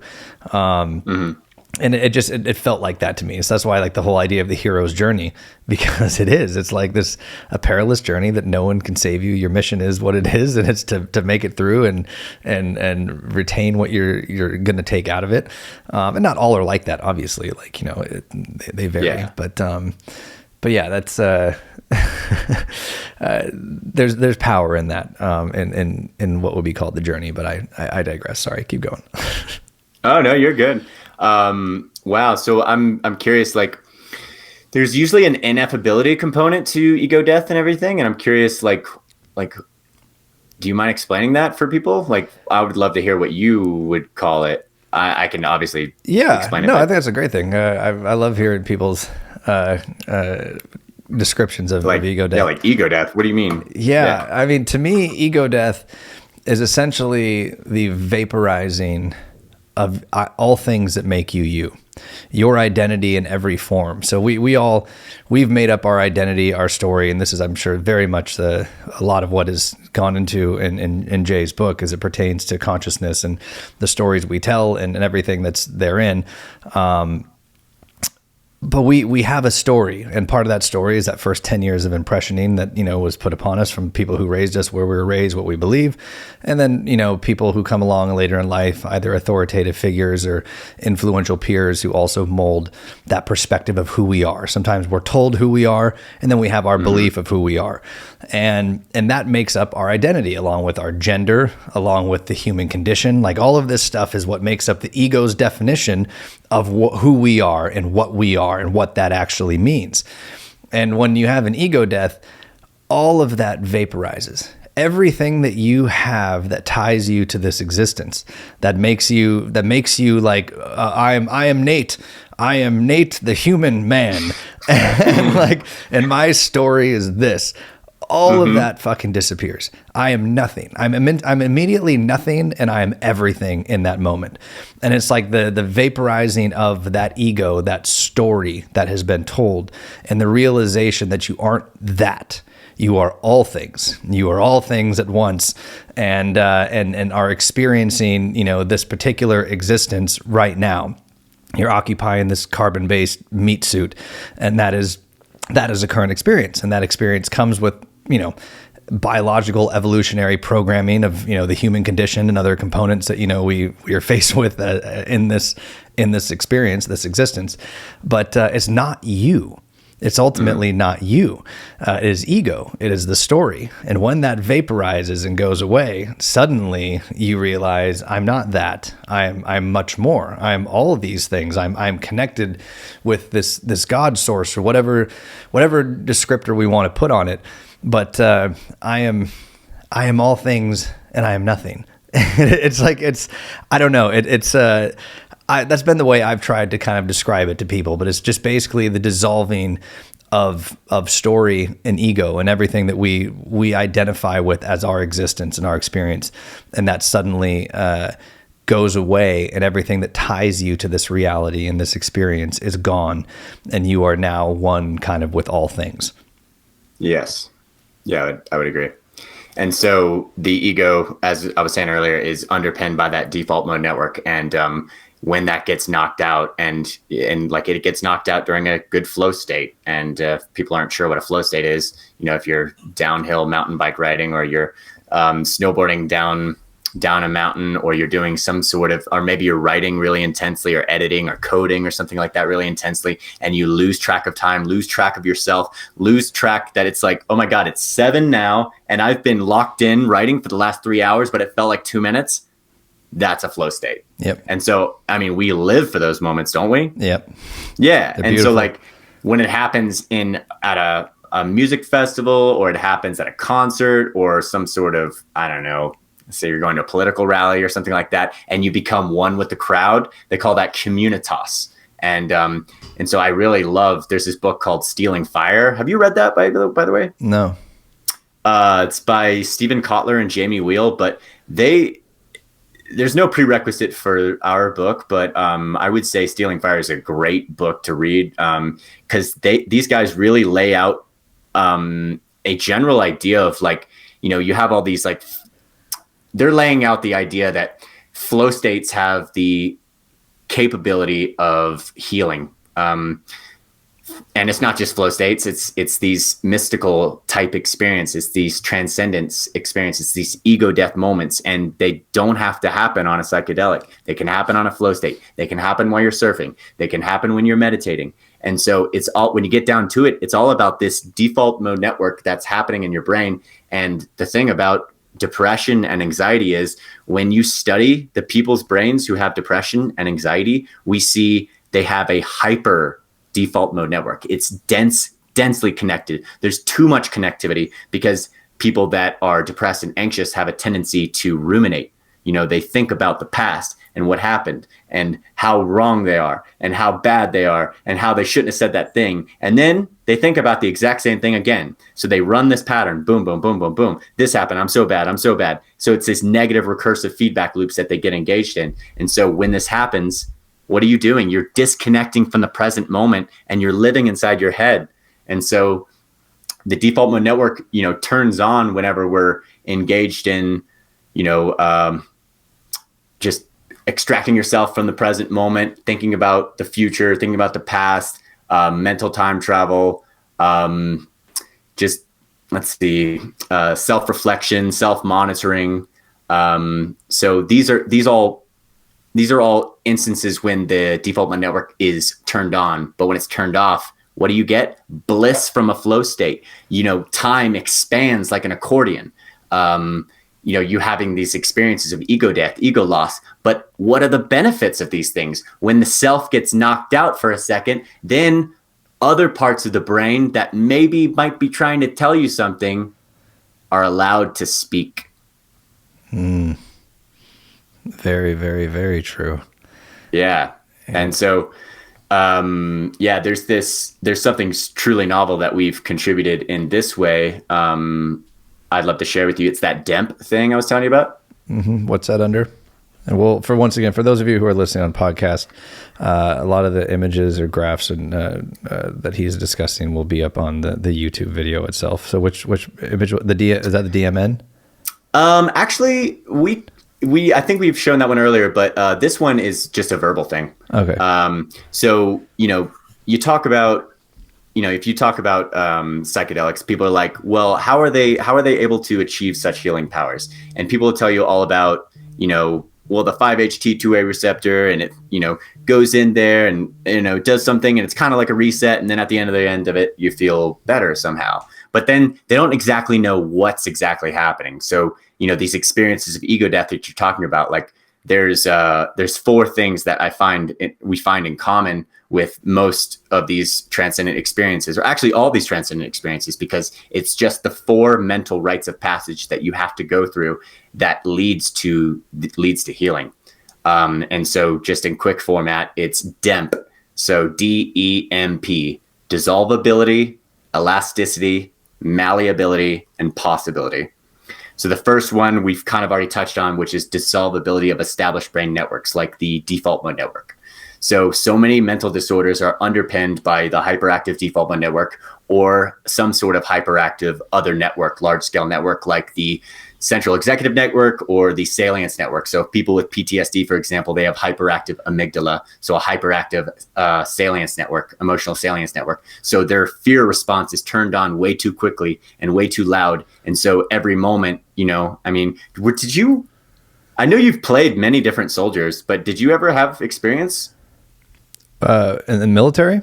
Yeah. No, I've just been fortunate to know Navy SEALs and First Recon Marine people and whatnot. And so got training and perspective and insight from them and for it. And then just, as always, used my own traumas and other things, because some of these things are relatable. And this is where empathy comes in ultimately. Right. And I've been playing a lot of villains for whatever the past, 6 years or so. And I attribute much of that strictly to the insights given from psychedelics and the compassion and empathy therein, because once you understand fully how you work, why you think the way you think, why you do the things you do, you suddenly have a better insight to understand how other people think and do the things they do, because we're all ultimately wired in very similar ways. We're all seeking the same type of approval, the same type of, needs and fulfillment and purpose, attention. Yeah, exactly. And you can pretty much boil down why people do the things they do to a very few common things. Mm-hmm. And when you do that, then suddenly, and you realize that like nobody is inherently bad or evil, this idea, most people are justified who do horrendous things. They're justified in their own mind for what they're doing. Yeah. They're not just doing it. I'm a bad guy, so I'm doing this. Like, fuck no. They believe full-heartedly that what they're doing is right. It may be completely, it's usually based on some past trauma or something that's manifested in a particular, coping mechanism that's not healthy. But they believe what they're doing to be right. And therefore you have to have that approach when playing, a type of villain or, in the soldiers type thing, it's having that empathy and that understanding of how somebody arrives at those decisions in those places in their life anyway, and understand that the only reason why we didn't is because of who raised us, what happened in our life. Like, it's just circumstance. It's like circumstance and programming that ultimately, early on leads to a lot of these conditioning and these processes and these thought habits. And when you realize that, but by grace, whatever you want to call it, or circumstances, that these things didn't befall you perhaps at a young age, that you are who you are today and whatever else, or whether you believe that was, you chose that before coming here, whatever the case may be. We're all capable of the exact same things. We're all capable of tremendous positive things and horrific negative things. Both. Yeah, both of them equally. And then you're able to, I think, at that point, embody those things because you get it, because it's in you. It is in you, and you have to understand that and love that and access it, and make it real in that sense. And so. But yeah, that was, I guess, a long-winded explanation too. No, I never served, but I was able to get a lot of insight, from people who have in particular. Yeah, you brought up a good point with the whole acting thing, and that actually helped me a little bit, because it was like, that acting teacher, which is like, don't judge your characters. You can't judge your characters because they're not judging themselves as a bad guy. They think themselves as a good guy. And so this goes back into this ego story and this ego narrative. I'm a doctor. I'm this. I am, I'm a good soldier. I'm a good husband. I'm a good father, or whatever it happens to be. And you think that's what you are. And so you cannot see what you're not. You cannot see the patterns that are maybe the antithesis of that. Mm-hmm. And the greatest example I can think of is like, the movie Liar Liar. Remember that? Mm-hmm. Okay. How about the scene where his wife is telling Fletcher, Jim Carrey, she's like, everything you do matters to Max and everything you don't do matters to Max. And he says, let me tell you something. And he's about to say something awesome because it's Jim Carrey and he's a lawyer, right? Yeah. And he's like, let me tell you something. Now, I'm a bad father. And then he's like, wait, he can't lie to himself on that day. And so for the first time, he sees his own pattern, which is, I am a bad father. But until that moment in the movie, he wasn't seeing it. He wasn't allowing himself to see it. His ego had protected himself, had constructed a low resolution mental snapshot of who he was, and it was not including that, hey, you have a 5-year-old kid that you're neglecting and you're breaking promises to, and that's going to affect him for the rest of his life. Unless he figures out a way to resolve the story and forgive you, it will affect him forever. And so the whole idea is like, you can say that society programs us, and you can say that, like, TV programs us and stuff, but at the end of the day, it is us that programs us. And so we, as humans, get engaged in so much self-deception. And so the thing about this dissolvability component is when you have your ego dissolved through flow states or through meditation or through psychedelics or something like that, then you're able to see some of the patterns that are maybe destroying you. And that would be the first component of how these things are able to catalyze massive transformations in people. I mean, we're talking about breaking 10-year addictions in a week on something. How is that possible? Well, this 4 mental rites of passage: dissolvability of established brain networks. Once the default mode network gets dissolved, that's when the downloads start to come. Mark Hayden, the director of MAPS in Canada, he had a great line, which is, psychedelics increase the permeability between the conscious mind and the unconscious mind. Would you agree? Yeah. Yeah. 100%. Yeah. And so, this sort of thing is correlated to a certain extent on dose. Like mushrooms are a very different animal when it's 2 grams versus 5 versus 10. It's completely different. Like, you will not believe how different it could be. Yeah. And so if you can imagine that, like, there's like these floodgates of sensory information and floodgates that separate the conscious from the unconscious, they might open a little bit on a flow state. They might open a lot more on a psychedelic. They might, they can get full blown open. And at that point, there is no self, there is no ego. You are stuck in the subconscious land. That in itself is a trip. But yeah, should we move on to the next one? Yeah. Keep it going. Okay. So that was D. Now we're going to go to E. So elasticity.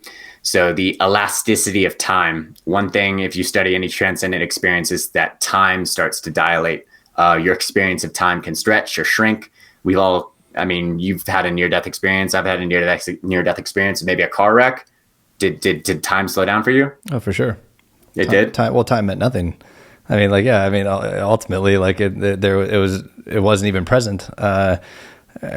It's not fun. even, yeah. Like it is an illusion to us in the 3-dimensional space. 4-dimensional space, I guess, if you're counting time. And I think most people have experienced that at some point, whether it is even to be in the flow state, like you said, where time, it's merely an illusion, like, because it can go incredibly fast or incredibly slow. So what does that mean about it? The same amount of time is passing, but your perception of it is completely different. And I had this 2 weekends ago. I did another 3-day iboga journey. Once again, as a modality to kicking a bad habit developed over the quarantine. Cheers to you for that, by the way. Thank you. And the beauty of iboga is that, that was originally why I went to go do my first 2 ceremonies in Costa Rica a couple years ago, was to kick a tramadol at the time. And which is a very difficult one, because you have the opioid component and the SSRI component, both of which have very bad withdrawals. And the beauty of iboga is, you can be an active heroin addict and go to an ibogaine clinic or do an actual iboga ceremony, and by the end of it, you have 0 withdrawals, 0 desire to touch it again, which is absolutely insane, because most people can even die from the withdrawals of heroin if they're really deep into it. Like, the withdrawals coming down from those things are really violent and really difficult, and which keeps a lot of people from actually quitting.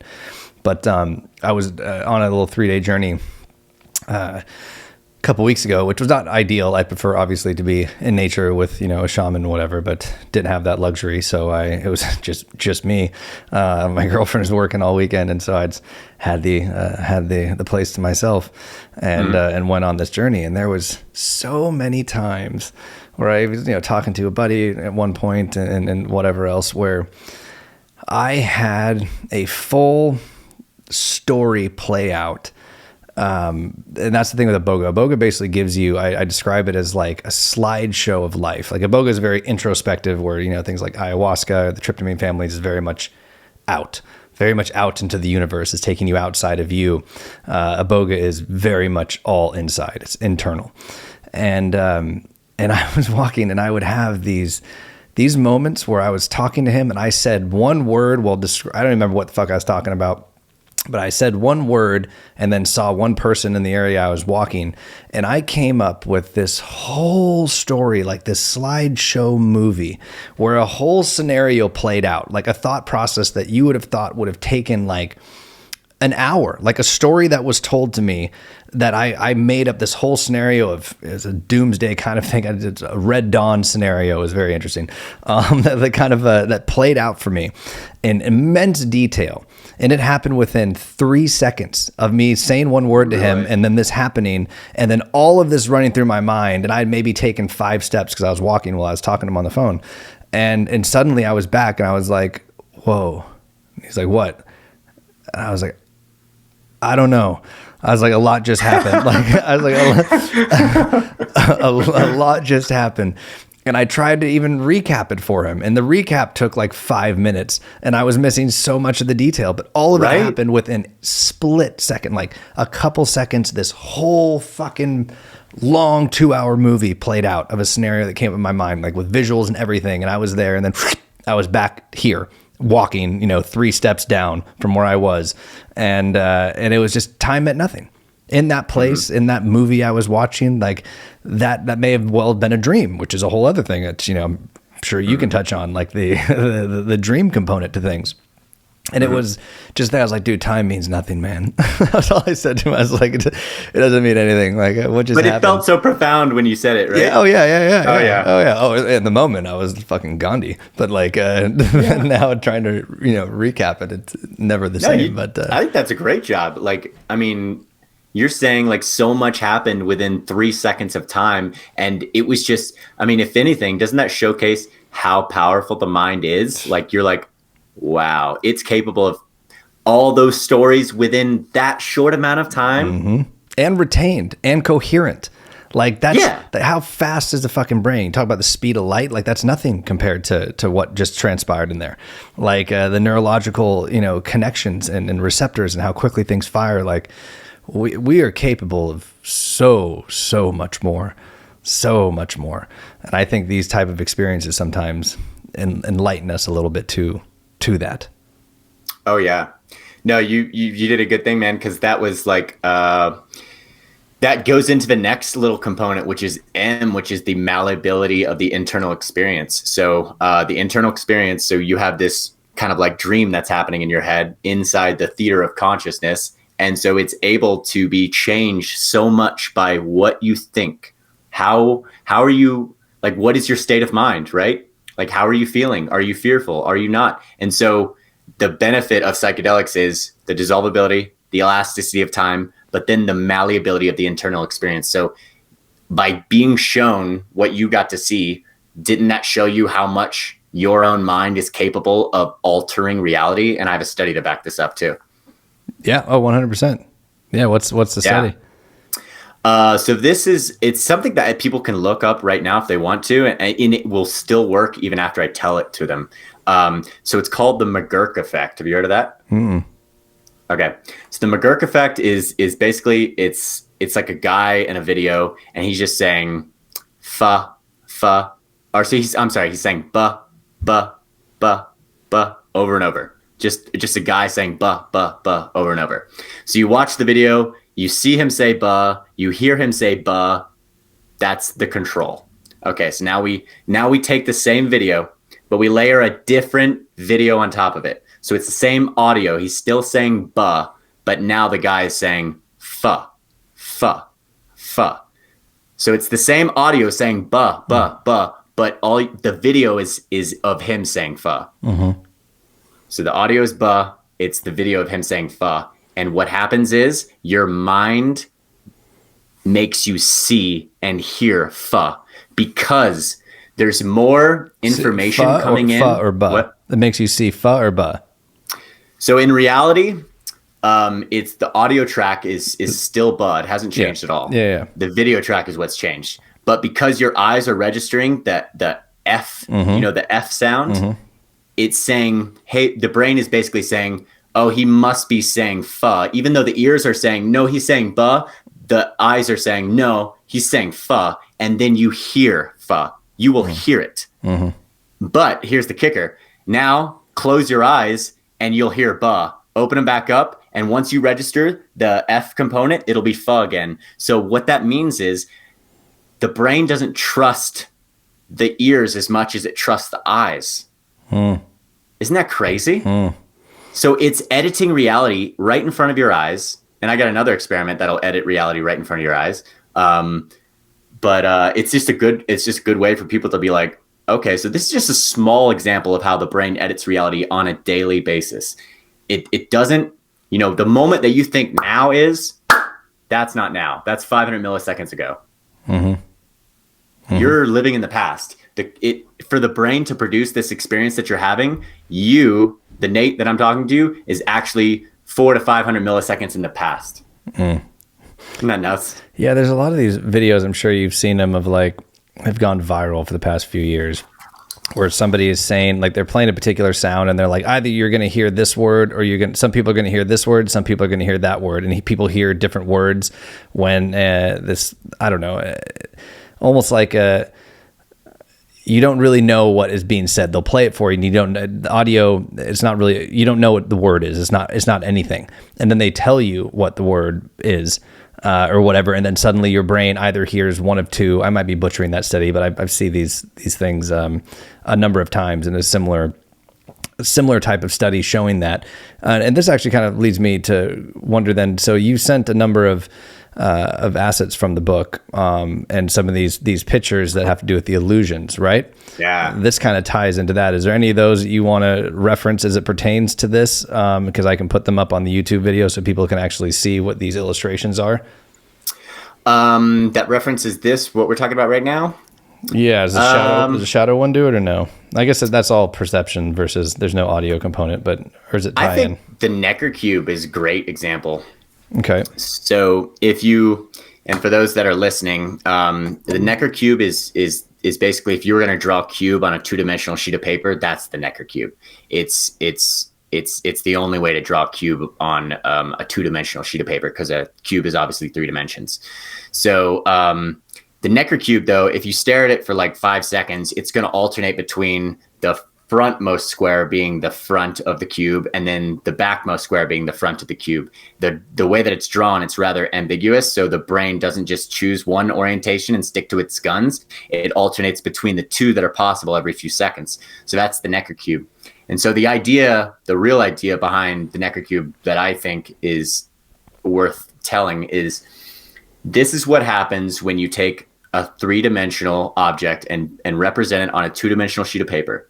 Okay, so there's ambiguity there. And so I can create a Necker cube with 12 strokes of a pen. That's all it takes, 12 strokes of a pen. So you got to imagine now your life story with all its millions and millions and millions of variables. And the question is, did I make the right interpretation? Because if it only takes 12 strokes of a pen to make an ambiguous cube, how many interactions have we had that we didn't make the right interpretation? If the malleability of the internal experience is one of those rites of passage that teaches you anything, it's that thought has a way of distorting reality. And so you have this view of what happened and what went down in every single interaction of your life. But, if the Necker cube teaches me anything, it's have a little humility. This is how easy it is to trick the brain into believing it's face this way or face this way. Are you really going to say that you nailed it in every interaction, that you didn't you didn't jump to the wrong conclusion and look at someone's face and interpret it the wrong way? Because, I can't read your mind. What I do is I look at you and I watch your behavior, and I watch the way you hold your body and the way you move your mouth and smile and eyes and all that stuff. And then I'm able to generate a story, which is called theory of mind, about what I think you're thinking. And so this is an ability that unpacks as we get older, is this ability to read other people's minds in a way. And it's called theory of mind. And so, yeah, that's a good one with the Necker cube. Yeah. All right, keep it going. So malleability of the internal experience, that's M, DEM, and then P, possibility, the possibility space. So this one, it's almost like a physical place. So this is the four mental rites of passage, and it's almost like a physical place that you go to or ascend to or descend to, whatever you want to call it, in your mind. And it's at this place, it's only possible to get to after your ego has been knocked out. So when we were talking about time, one thing I did not mention is transient hypofrontality. The prefrontal cortex is where we do a lot of our planning and, what we're going to do. When you're a teenager, you're operating more out of your amygdala. Then as we get older, the prefrontal cortex is what gives us the space to step back from the immediacy of the experience and step back from what's happening and think about things logically and plan what's going to happen. And so, the time is also calculated inside the prefrontal cortex and other spots in the brain as well. But when you knock this out, and this is one of the things that gets knocked out under psychedelics or flow states or meditation, transient hypofrontality, that's what happens. Your ability to calculate time goes away. Your ability to calculate your sense of self, it's a calculation. Your ego, your picture of yourself is a calculation. And so that gets offlined. And that's when all that stuff gets offline, that's when you drop into the possibility space. And I'm curious if have you experienced anything that sounds like the possibility space or? Oh yeah. Yeah. Okay. Yeah. I mean, I feel like every psychedelic experience and during periods of time in life where I really went deep into meditation for 6 months, a year, like every day, doing it, you eventually slip kind of into that state very quickly, and you realize the downloads and the information that you are now able to receive that you can't in your day to day. Like it's blocked out by everything that you were saying. Like that communication network is not there. You're not able to access it. It's being drowned out by everything else that the ego is feeding it, or just basic survival, whatever it may be. And same, when you talk about flow state, like my real flow state, one of my best flow states is travel, and which is one of the big downloads I got from, that first Boga experience was that, I was expecting some deep, profound things of, maybe some past trauma, something that maybe hadn't been uncovered in all the other shadow work and psychedelic journeys that I'd done. And I'm like, maybe there's just something else that's led me to have this, habitual cycle of abuse of things where I'd, be on something for a while, then off for 6 months or a year, and then go back on. It was just like this cycle of things. And I'm like, I must be trying to mask something or run from something. And then the messages, the downloads that came from it, once all of that was quiet and silenced, and I was in that state and all that conversation, it was so simple. It was so basic. It was just like, you're not doing the shit you're supposed to be doing. Like you're not doing the things that put you in that flow state that make you happy. Like you stopped working out. Working out has always made you happy. Being physically fit has made you happy. This has been an outlet for you for, depression and for, just, feeling good about yourself. Same with, the diet I was consuming, my sleeping habits. And one of the biggest things was in travel, you stopped traveling. I used to backpack, and travel the world all the time when I was younger because my dad was a pilot. So I had his flight benefits. But once I graduated college, I lost all of them. And then the real world hit. And then, the starving actor syndrome and everything that, came along with it. I was like, I had every excuse for why I couldn't do it. And I was depriving myself of one of my greatest joys and peaceful experiences that I had is when I just strap on a backpack and leave for a month and go travel the world. And when I'm in that state, time passes fast. Like I am constantly present. I'm appreciating every moment, every culture, every experience. I'm the best version of myself. I come back recharged and happy, and just always just at peace. I don't need anything. I don't need some, self-medication, to numb out I feel like the lack of control in this industry is one of the things that's plagued me the most. Is you're at the mercy of your agent or your manager to get you, auditions, because without them, you can't do it. So you're here, you're hungry, you're trying to work. And so unless you're actually making, your own project, which is what you inevitably did, you're powerless. And that's a shit feeling, especially for people who are wired in a very proactive kind of take control kind of manner. When you don't have that power and you're unable to really dictate it, you can get really depressed. And so it's probably one of my most pure flow states that I can be in is in that state of like travel. And at that point, yeah, like time changes for me. I'm at peace. I'm present. I'm appreciating every moment because I'm soaking up the experience and truly living in it. And it's a beautiful, beautiful thing. Mm-hmm. Yeah. Yeah, dude. I mean, traveling itself is a non-ordinary state of consciousness, really, because you're taking yourself out of your normal element, and you're experiencing awe by going overseas and seeing like La Sagrada Familias, like that humongous church that's taken 200 something years to build, and you're like, I can't even believe that we were able to do this. Mm-hmm. Like we were able to like this is what we're capable of over generations. Mm-hmm.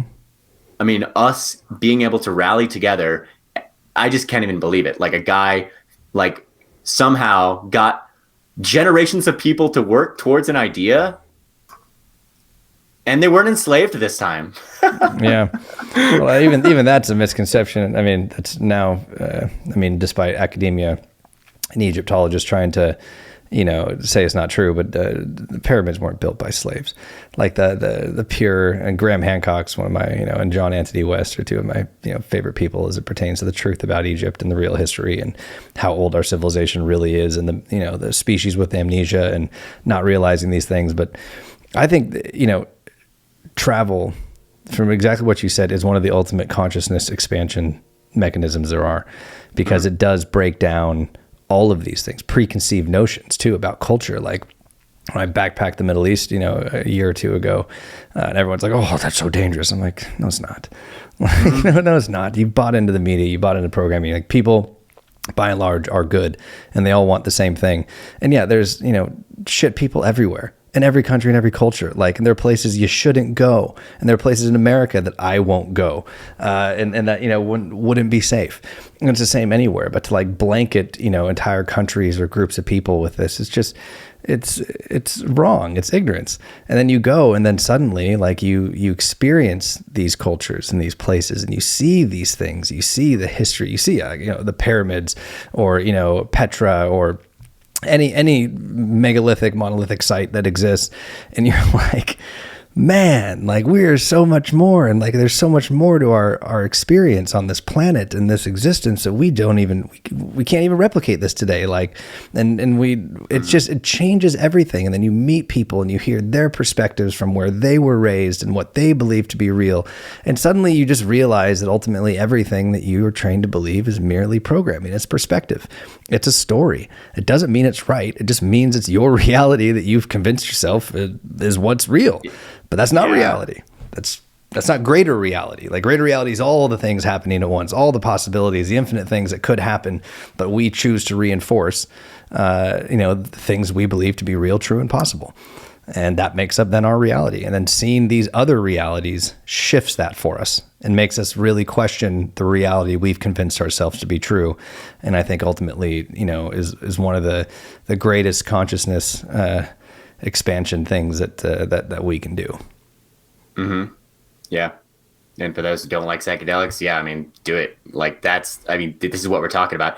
And that's why I really like the book Stealing Fire that I was mentioning earlier, is because they kind of like give you the roadmap of like, all these states we're talking about, these non-ordinary states of consciousness, they all exist on a spectrum. And so at the extreme end, you have the transcendent experience, and then maybe birth over here. And then, but all in between, there's so many different shades. Like a flow state is just like a mild form of like the elasticity of time teaches you something about the present moment and how much we disengage from the now. And meditation teaches you that too. But, a transcendent experience is like it's like a flow state and meditation, all that wrapped up into one. So it's like, it's the pinnacle experience that you could possibly have. And when you get it, everything changes. I mean, it's like you were talking about, like with Iboga, I think it's like some of these revelations you had it's like they sound so simple when you tell them to other people, don't they? Yeah. They're profound. Yeah. Profoundly simple. They're profoundly simple. But what is causing us to like not have these revelations in everyday life? I would say it's the ego.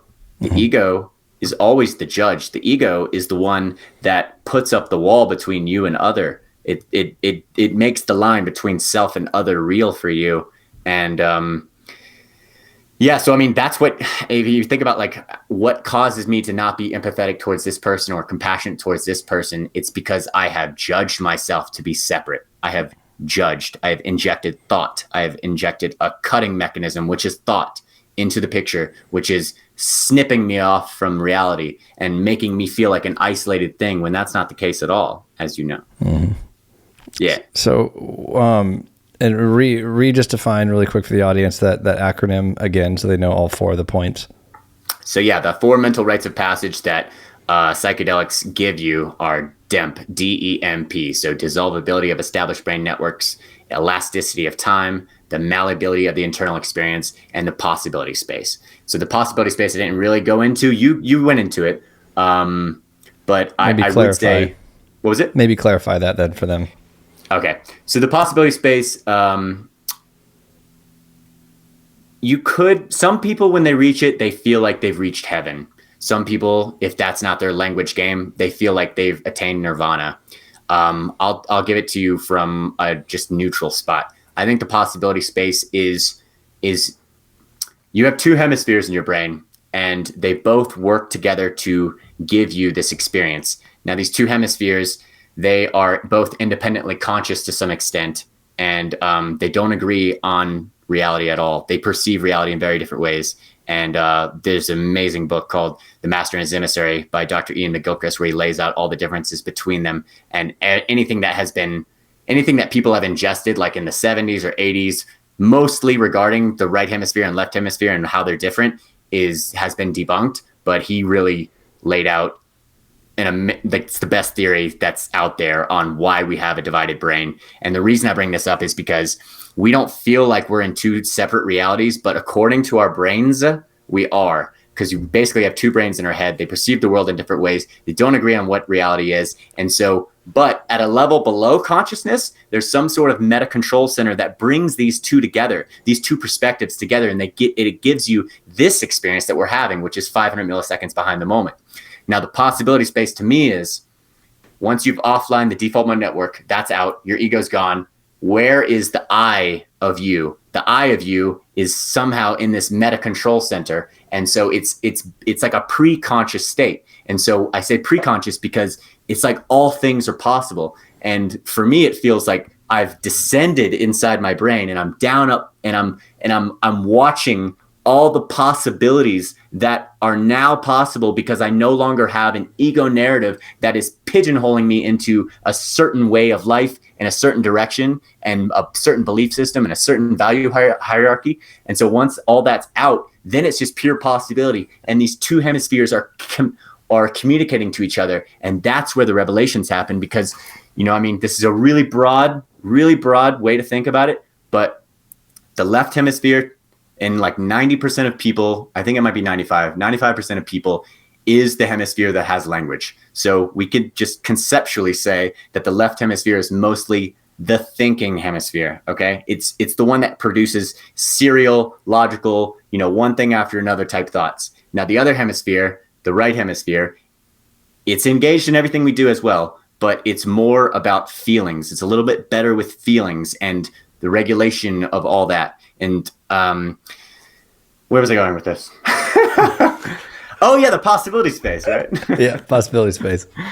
So yeah, so basically you have a thinking mind and you have a feeling mind, and they don't always see eye to eye. And so you have this story in your head, you think you should be doing this one thing, but when that mind gets knocked out and you're able to bridge the gap between the world of thoughts and the world of feelings, that's when the revelations happen. That's when you have those aha moments, or those moments where you go,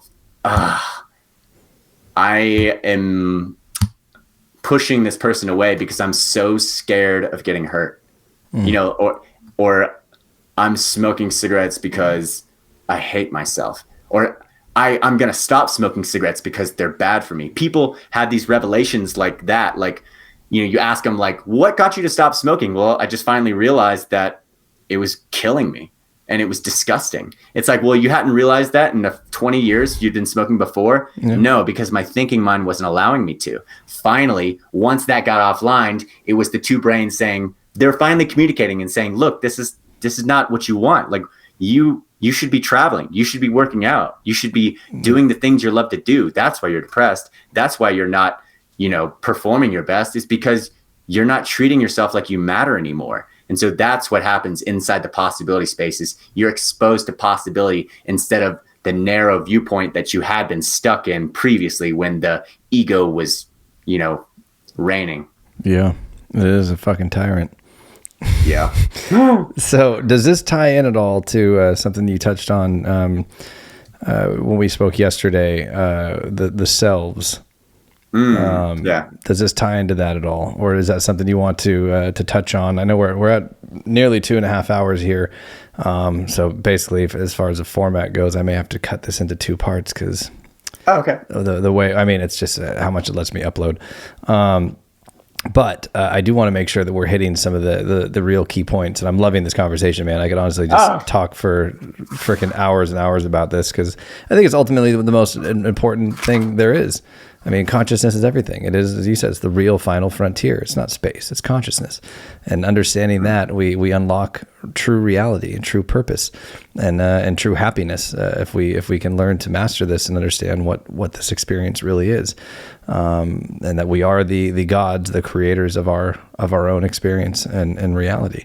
But does the selves diagram that you had, does that tie into this? In a way it does. We could do that, or I guess we'd have to choose. If you want to do, I could read you the page of the visual thing. It would be reading one page, and then we could go into those illusions, or if you'd rather, I could do the selves thing, but I guess we could do both. So we do both. Read the page thing, and then I can, this is for the illusions, and I'll post the illusions that he's referencing on the YouTube video so you can see them. Okay. So this would be just kind of one of the chapters. It's called Sensory Awareness. It's trying to explain a little bit about vision. Vision is broken up into many different chapters, and I find it would be crazy to spend like 10 chapters in a row explaining vision. So I parcel it out as we go. But here we go. So every single second, it's estimated that 11 million bits of information come streaming into your brain through all of your sense organs. All that information gets channeled by your subconscious and then pared down to around 200 bits for your experiencing self to perceive and attend to. Now, at this stage, you might be wondering how it's even possible to pare down and process that much data into a workable user interface like Consciousness 5.0. And the answer is the brain takes shortcuts, lots of them. So instead of saying baseline wakeful conscious state a million times, I just call it Consciousness 5.0 or abbreviate to CS5. It's just a quicker way to say, this is the conscious state that you have when you wake up and you haven't had coffee and you haven't had a cigarette and you haven't had wine and you haven't had anything. It's just your normal baseline wakeful conscious state. That's Consciousness 5.0. So take vision, for example. To explain the complexities of vision, the first thing we really need to do is gloss over how digital cameras work. And we can accomplish this by pretending we were trying to live stream our favorite college professor giving a lecture. So there they are, standing in the front of the auditorium, lecturing about Eastern philosophy or whatever, while you're off somewhere towards the back, standing next to your tripod. Mounted on top, a jet black DSLR camera that has an HDMI cable running to a laptop that's connected to the internet. In this scenario, light's flowing into the camera's lens, it's hitting an image sensor back where the film strip used to be, whereupon the light gets converted by the camera's computer into millions of tiny picture elements, aka pixels, which then get assigned a certain light value, which then get coded into a distinct pattern of ones and zeros, aka binary. After that, this binary information then travels out the camera through the HDMI cable and into the laptop it's connected to. Upon arrival, these ones and zeros then travel into the computer's CPU, where it gets translated and reassembled back into video by some fancy computer software, so it can be ultimately displayed on the screen of your laptop. Now, if that sounds like a clunky flow of information, then buckle up, because the way our brains reconstruct reality, keyword being reconstruct, is far more complex. We'll be rounding out the picture of how vision works over the course of our time here, but for now, it'll suffice to say that we don't see like our intuition tells us we do. I realize vision feels like you just open your eyes and that's reality, but that just isn't the case. Far from it, actually, because the truth is we don't see with our eyes, we see with our brain. we see with our internal model.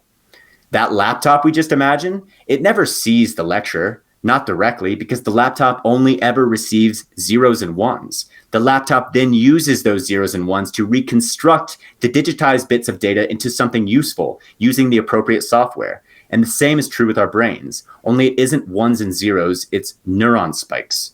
When light first comes into our eyes, it hits the back of our retinas, where it's broken down into a series of neuroelectrical impulses at the eye. It's broken down at the eye. It's then sent back along some cables, aka nerves, to the visual processing center of the brain, where it is reconstructed and stitched into a three-dimensional representation of reality that you can then perceive. With digital cameras, the fidelity in which this reconstruction happens is pretty spot on. Despite some pixelation here and there, the camera will essentially capture as much of reality as its tech allows. A better image sensor equates to more pixels equates to a higher resolution photo, which ultimately amounts to a higher fidelity representation of reality. But with brains, we employ a lot of guesswork, a great deal of filling in the gaps, and a ton of prediction based on expectation. Motion, edges, color, contour, shapes, shadows, objects. These are all internal processes that are going on inside your head right now. More precisely, there are teams of neurons whose sole purpose it is to track and identify objects. Just there are teams of neurons whose sole job it is to detect edges.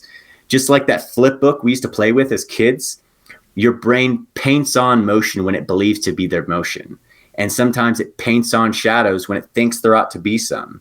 If we actually perceive the world the way our common sense says we do, then optical illusions wouldn't work at all. Change blindness wouldn't be a thing, and magicians would be out of a job. Love that. Yeah.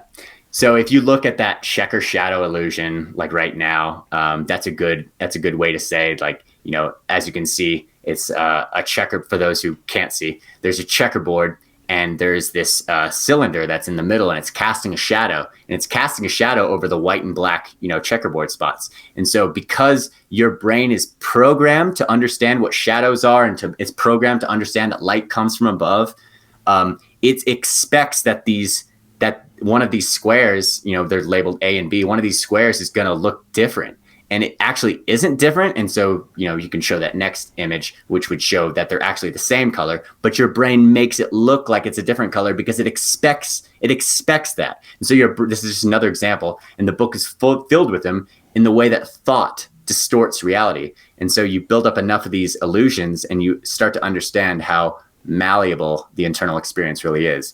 And so if you look at that other illusion, the motion one, anybody's seen this, it's like a bunch of, I don't know, how would you describe that for somebody who's never seen it? Like fractal almost patterns in a way, like it's psychedelic in nature, but like a repeating pattern over and over. Yeah, and if you look at it, obviously it's not moving, but your brain thinks it is because it's there's so much information, it paints on the motion that I'm talking about. And I mean, obviously, and this goes back to movies too. I mean, you know, sitting in a theater, you're not seeing motion. You're seeing 24 frames projected on a screen every second. And that in your mind creates motion, but there's no motion. You're creating it. Yeah. Yeah. What are any of the others? Extinction illusion? Yeah. Or any of these? The Ninio's extinction illusion. So this one is another one where it's like, it's a bunch of crosshatched and there's 12 dots featured. But if you look at it, you can't see more than 4. Most people can't see more than 4 dots at once.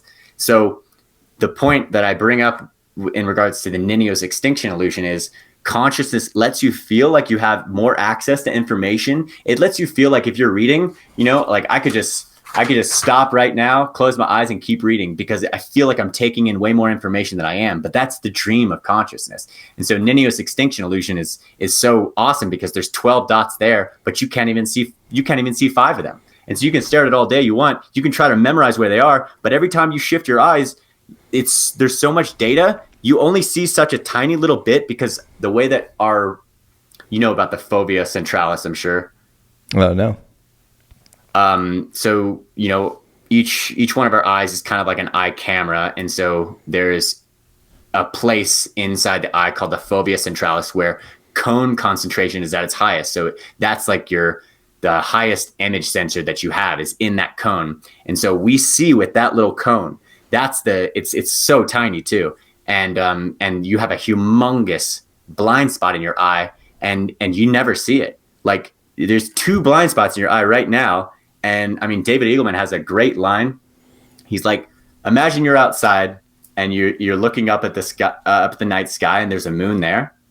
And he's like, now that's how big your blind spot is. Like, it's humongous. It's so anyway, your brain is consciously it's consistently filling in the gaps of what you can't see with what it thinks is there. And so when it comes to Ninios extinction illusion, it thinks there's only 4 dots because your phobia is so small, it can only capture a tiny bit of actual reality. And what's on the periphery of your vision, your brain's just like, I don't know, I'm going to say it's just more crosshatch pattern. And that's exactly what you see, you know? Yeah, that's wild. I was looking at that.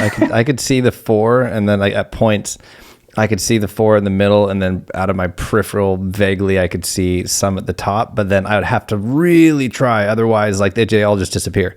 It's strictly just those ones, but I couldn't focus on more than just the 4, like, at a time. Like, otherwise, that's wild.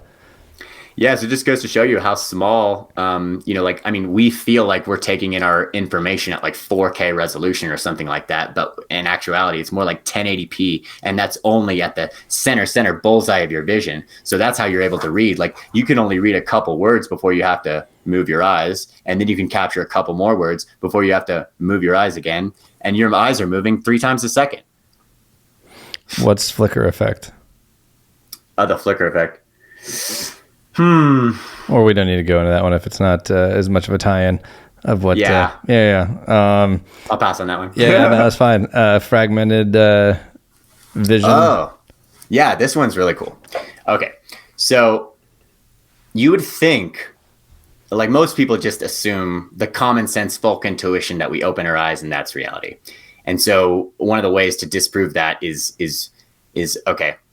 In India, there's more blind people than anywhere else in the world. It's completely overrepresented, and it's so preventable because these kids are born with congenital cataracts. So they're born with these cataracts in their eyes, and then they don't have access to doctors, so they just live with it. So they can't see anything. And so some of these kids, like, there was this doctor, Pawan Sinha, and so he went over there and he started giving these kids the gift of sight back. An amazing humanitarian guy. And he was doing all this for free. But the literature was pretty strong. It was like, after the age of 7, if you haven't learned to see, you'll never learn how to see. And so he was the first one to, do an operation like this on an 18-year-old and cut off their cataracts. And you would think, well, now they can just see, right? Yeah. Wouldn't you think that? Yeah, you'd assume.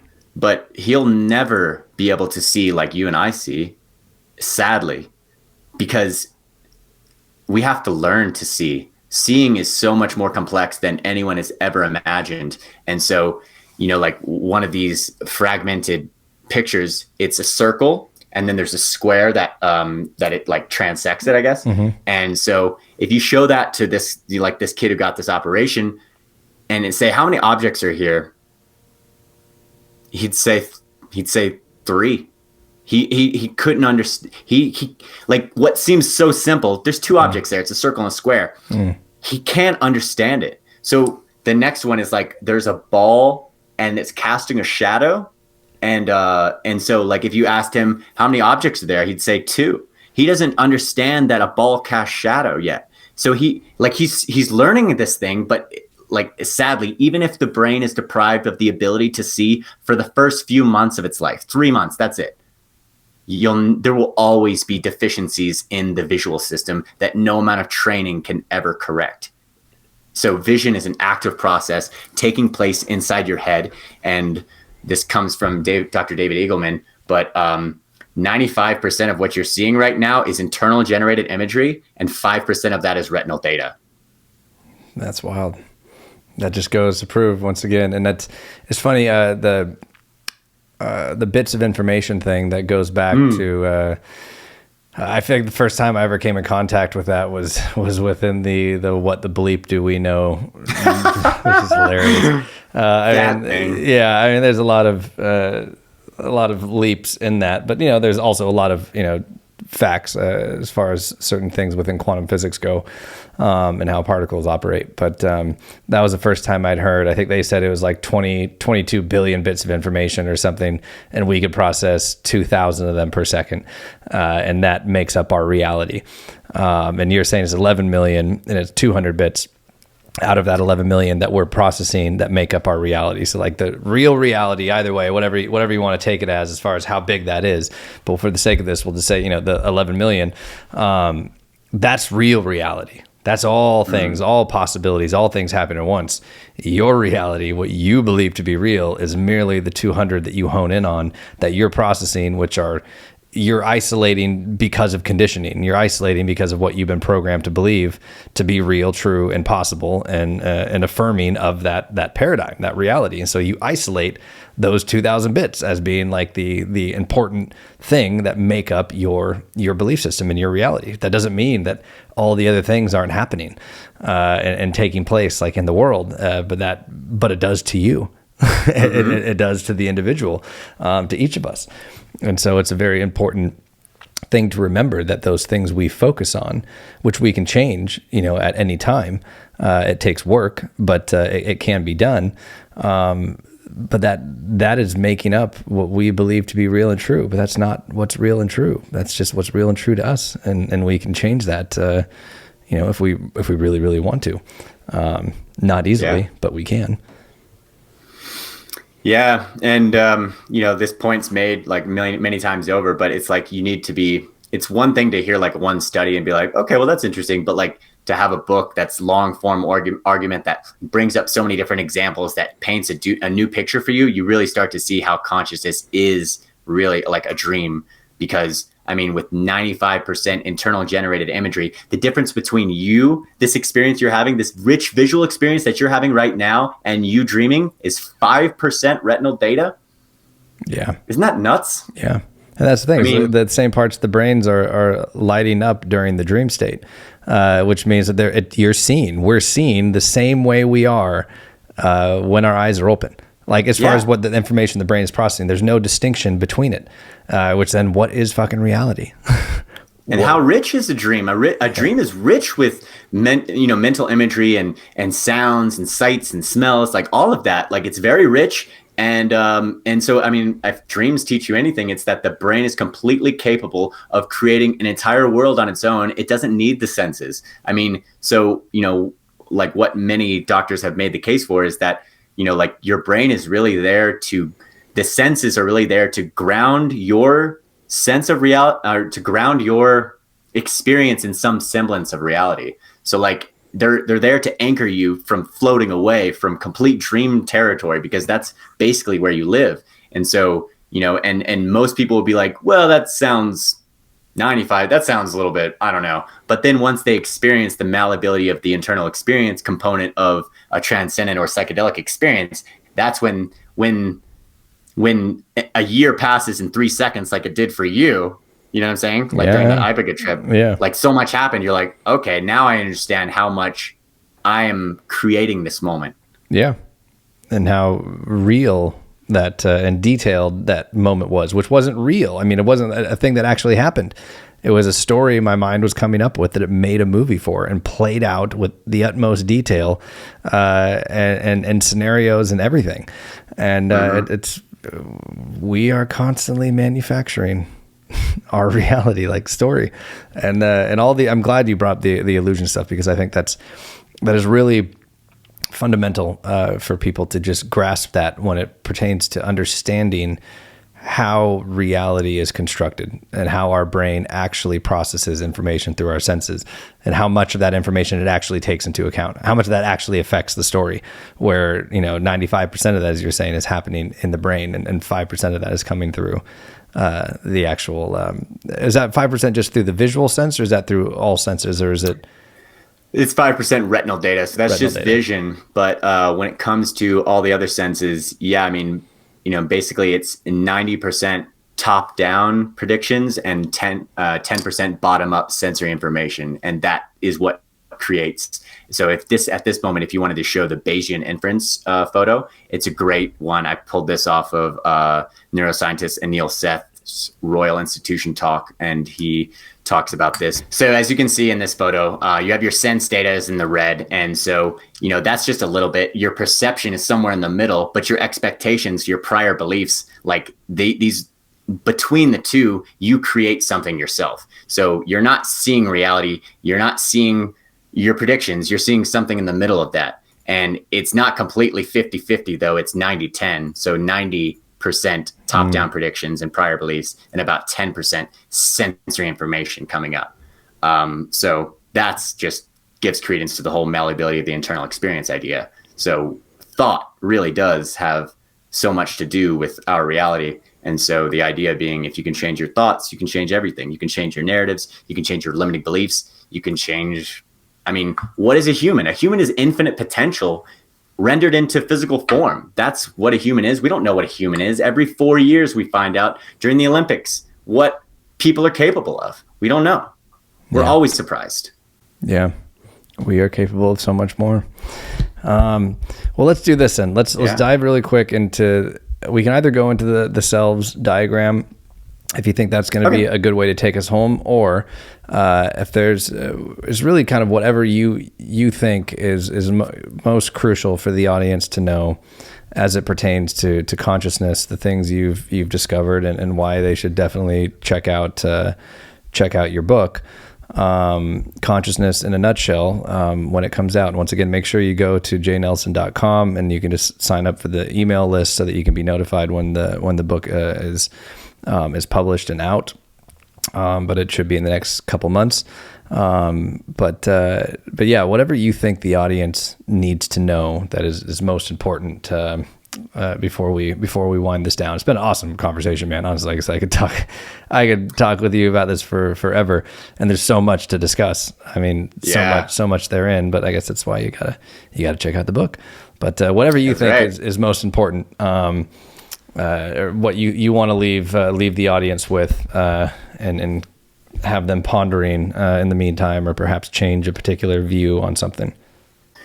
I think maybe, we could do the simple selves, and then that kind of ties in with a little bit of depression and what that is. And we've already broached the subject enough. I think that it might kind of bring it all together. Perfect. Let's do it. Simple self, or self simple. Yeah. So I'm going to go ahead and pull that up real quick.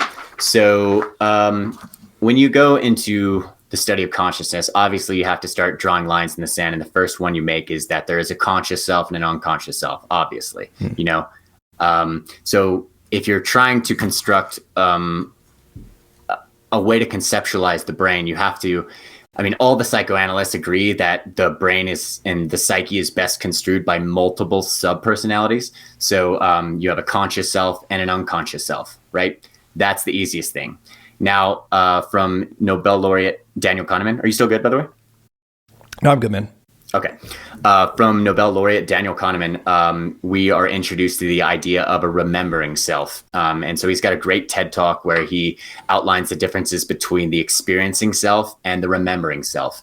And so if you could just imagine that, all right, here's a good way to shortcut this. You're going, and this is borrowed from his TED talk.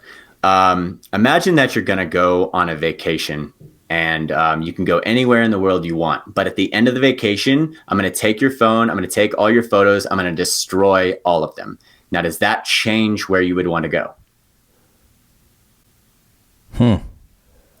Yeah, probably.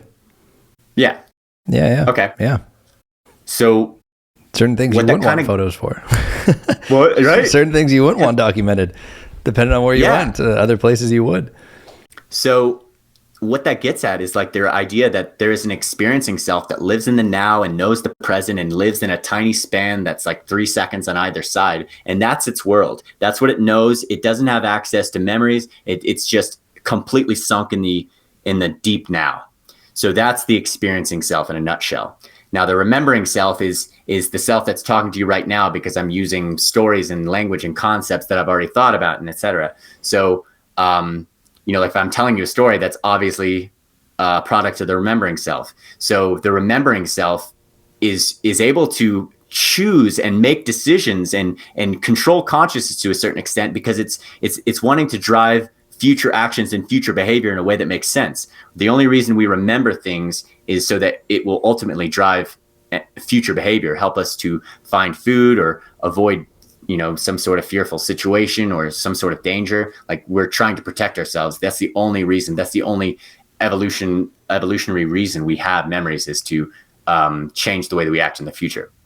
So the whole vacation idea just gets at the point that there's a difference between your experiencing self and your remembering self, because apparently if it was just your experiencing self calling the shots, you might go to Amsterdam, but if it was your remembering self calling the shots, you might go to Costa Rica, because you want to show people all these photos and tell people these stories of getting to sit with this tribe or something, right? Yeah. So now that's here's the thing. When it comes to multiple subpersonalities, everybody agrees that there are some. They just don't agree on what to call it or how many there are. And so, Freud chopped it 3 ways: the id, the ego, and the superego. Jung chopped it 4 ways, dividing the self up into 4 ways. And then the neuroscientist Neil Seth, he chopped it 5 ways. I think the best way to do it is to chop it 8 ways. But for the purposes of this, I'm just going to do the simple diagram, which is 4 ways. So you have the conscious self, which is the circle that sits on top. You have the unconscious self, which is the circle that sits on bottom. And then to, let's say, the left or the west, that would be your past-oriented self, aka your remembering self. And then on the other side, it would be your future self. So your future-oriented self, always focused on what's going to happen, where we're going, what's possible, what are, predicting your actions into the future. Does this all make sense? So what say the 4 again really quick, just so everybody knows. So you got your conscious self, your unconscious self, your future-oriented self, and your past-oriented self. Perfect. That's so simple. Yep. That's your cardinal directions for the mind: northeast, southwest. So just understanding that helps you understand that you have different parts of you that want different things. Your conscious self wants a certain way of life. Your unconscious self doesn't want to, it has a certain things that it wants. The future-oriented self has a certain, idea of what it wants. And the remembering self, aka the past-oriented self, has a certain idea of what it wants. And so you're caught in the middle of all this. And so in the book, we go into 8 divisions, which helps you talk about altered states with surgical-like precision when you get it down to 8. But the cool thing about this is, if you understand what the brain is for, and the brain is ultimately for orchestrating complex and adaptable movements through space. Dr. Daniel Wolpert has a lovely TED Talk where he explains, what brains are for. And anyway, his argument is, there's very little that you can do apart from, secreting, like sweating and stuff like that, that doesn't involve movement. Everything we do, writing, talking, speaking, like even thinking, I'm moving my eyes around. Movement is tied into everything we do, right? So the future-oriented self, if you think about it, the brain is there to orchestrate movements. So the future-oriented self is a division of the subconscious that's always focused on the future and what might happen. So the way I try to explain this is, if you can picture an app on your phone, we could call it the Future Self app. And so just imagine that it's monitoring everything you're saying, everything you're doing. So just imagine it's Facebook or the government. Yeah, exactly. What's actually happening? Hypothetically. Imagine you live in reality and this is actually happening. Yeah. So imagine there's this app that exists. Imagine there's these overlords, these tech giants, and government, tyrannical rulers who are spying on everything you do. Imagine that. It's sad, but it's true, man. It is so true. So if you could imagine that there is a future self app that's monitoring everything you say and everything you're thinking about and like what you're doing, and it's analyzing your movements in the present and predicting what you're going to do in the future, that's what I would call your future oriented self or your future self. So it's the division of the subconscious that's always focused on the future and what might happen. So if you think about what depression is, what is depression? I mean, a state of, unhappiness, of misery, lack of content. I mean, I guess it could be described in many different ways, but I mean, ultimately, I'd say unhappiness if I were just to generalize it, in the most broad of terms. Yeah, it's a feeling that your body's sending you. Yeah, and so I think this will probably track with you, and I do a much more careful way of getting to this conclusion in the YouTube video, The Universal Reason Why People Get Depressed. But at the end of it, if you really take the idea of the future self seriously, what that predicts is that your brain is very good at analyzing movements and projecting those into the future. So why wouldn't it be able to figure out what you're up to in the present and then figure out what you're going to do and then say, I don't like that direction, and tell you through a feeling that you're on the wrong path. That's depression. It is your body's way of sending you a message. You are going in the wrong way. You're basically, if you're walking in the wrong way, you're walking towards death when you should be walking towards evolution and life. And because you haven't prioritized and structured your life in a way that is playing a long game, you're playing a short game of maybe it's survival, maybe you're eating too much, maybe you're not getting enough sunlight, maybe you're just so shrunk that you're just not living your best self. Well, that your brain is capable of analyzing what you're doing and then projecting that in the future, which is like, this only is spiraling downwards. I'm not going to participate by giving you any feel-good neurotransmitters anymore. So this is what's called the silent treatment. I'm going to pull back the echo of experience from you. You're no longer going to have any feel-good chemicals until you figure out that you're going in the wrong direction. And once you do, then depression will go away. Damn. That's I like that. I like that take. Let me just regurgitate it and make sure that I got it, and hopefully it also makes it more clear for the audience that you have these 4 different modes of, I guess you'd say, perception: consciousness, unconsciousness, past, and future, memory, if you will, and then future, and that the all of them are ultimately, communicating, but the future you, in the case you're talking about the app, the future projection is based upon your past experience and also the present moment. And it knows exactly, like, it's a very logical, it's like a computer, a calculation that's taking in all this information of what it knows about what you're doing right now, about what about what you're doing at your core. You may be silencing this because of your ego or because you're saying other experiences or things. The same way we put the blinders on all the time and ignore the transmitters and the ultimate neurological communication that needs to be taking place to get to the core of these things. But it knows at a subconscious level that this extrapolating out your current trajectory and is not good. And therefore it's like, it's crunched the numbers, and it's like, based on what you're doing now and what we know from the past, what we can gather from all of these experiences, from the conscious, subconscious, past, and those 3 in particular, we can project out in the future what's going to happen, and it doesn't look good. And so fuck you, correct it, because, we're here to experience, we're here to live life to the fullest, we have purpose here, and we're here to spread love and compassion and empathy and, fulfill whatever the end game is that we came here to do. And if we're not on that path, then the body, the mind, the consciousness is not going to reward us. It's going to be depressed because you're not going where you're supposed to be going. It's crunched the numbers, your trajectory is shit, and you're not on course. And therefore it's like, you're not going to get rewarded until you get back on the path. And then all things are going to be back in like harmony, and the depression will go away.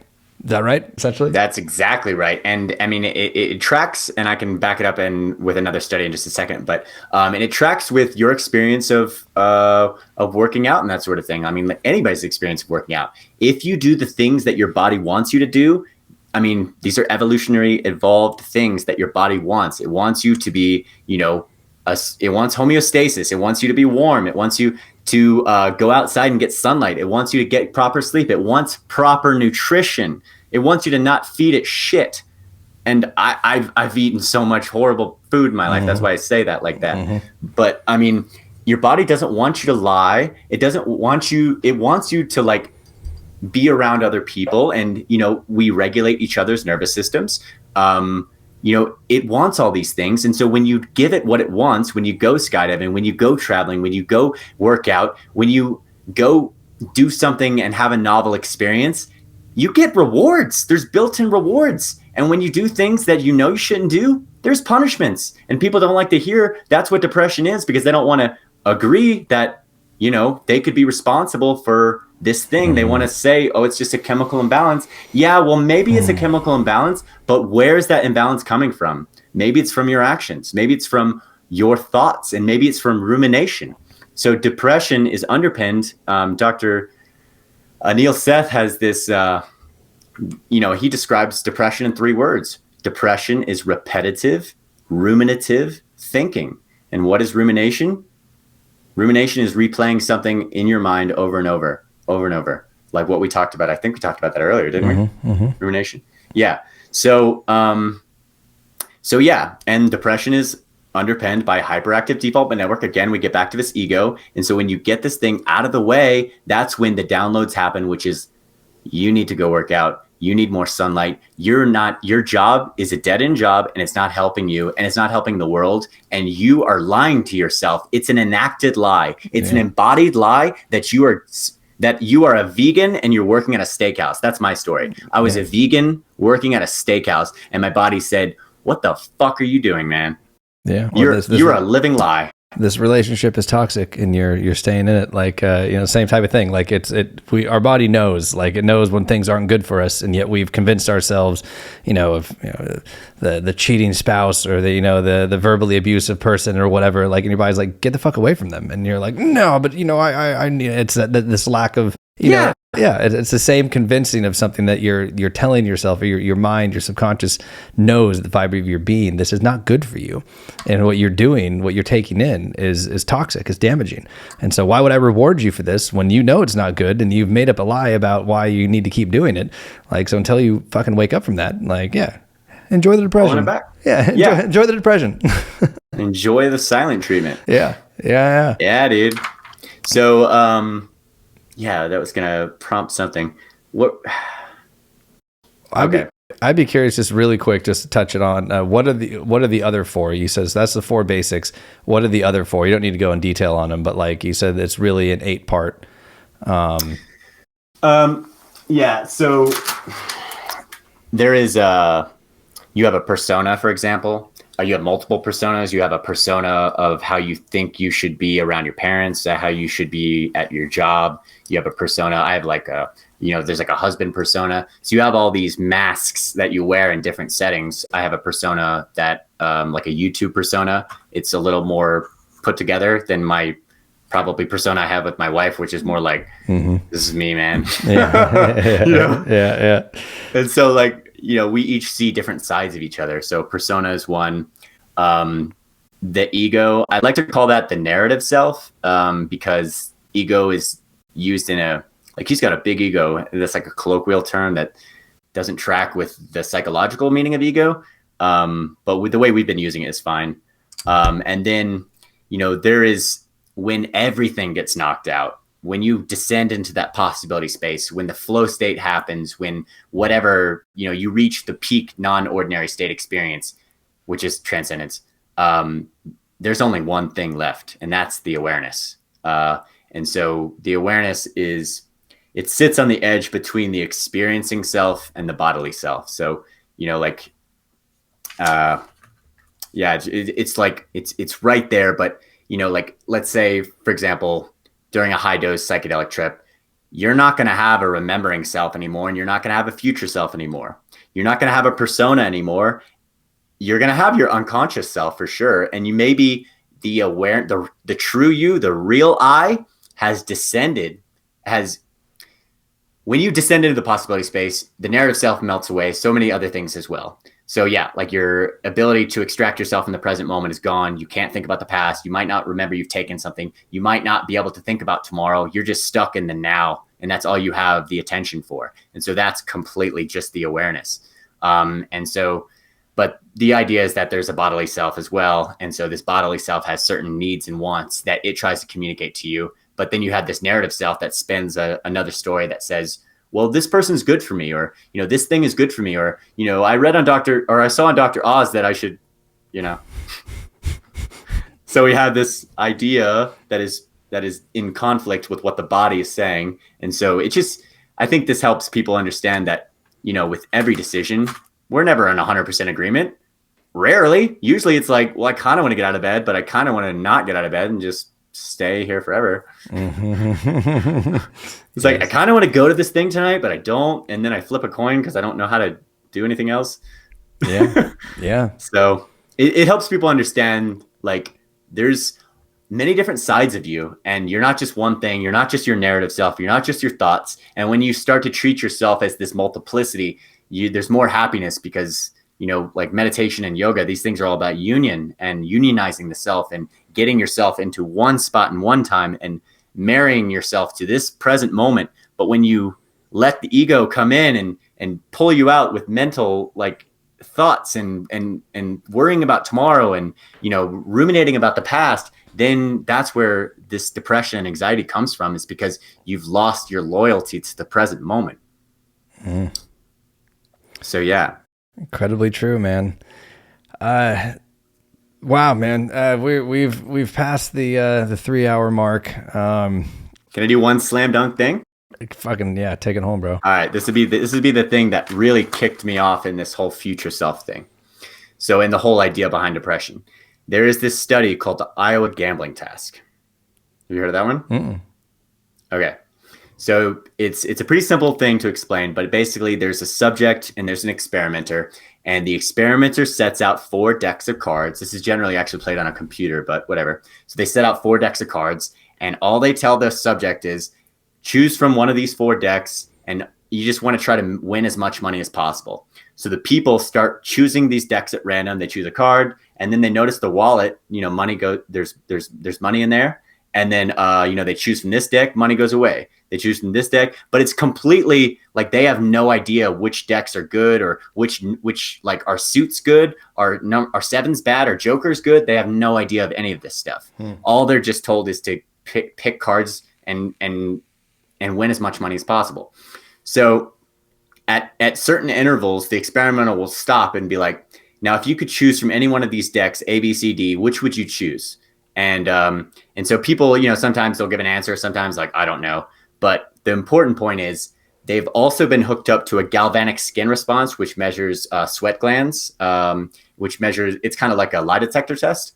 And so they're able to track how your body is reacting when you choose from certain decks. And so what happens is it usually takes about 20 to 30 pulls from any of the decks, so 20 or 30 tries, for people to consciously work out, oh, deck A is the best deck to choose from, or deck B is the bad deck. Don't ever choose from that one. Takes them 20 to 30 tries. Now, here's the thing. Within 10 tries, the body starts sweating when you go for the wrong deck. When you start choosing the wrong deck, it starts sending you a message. This is the wrong deck. Don't choose this deck. I'm sweating so you'll know that this is not a good deck to choose from.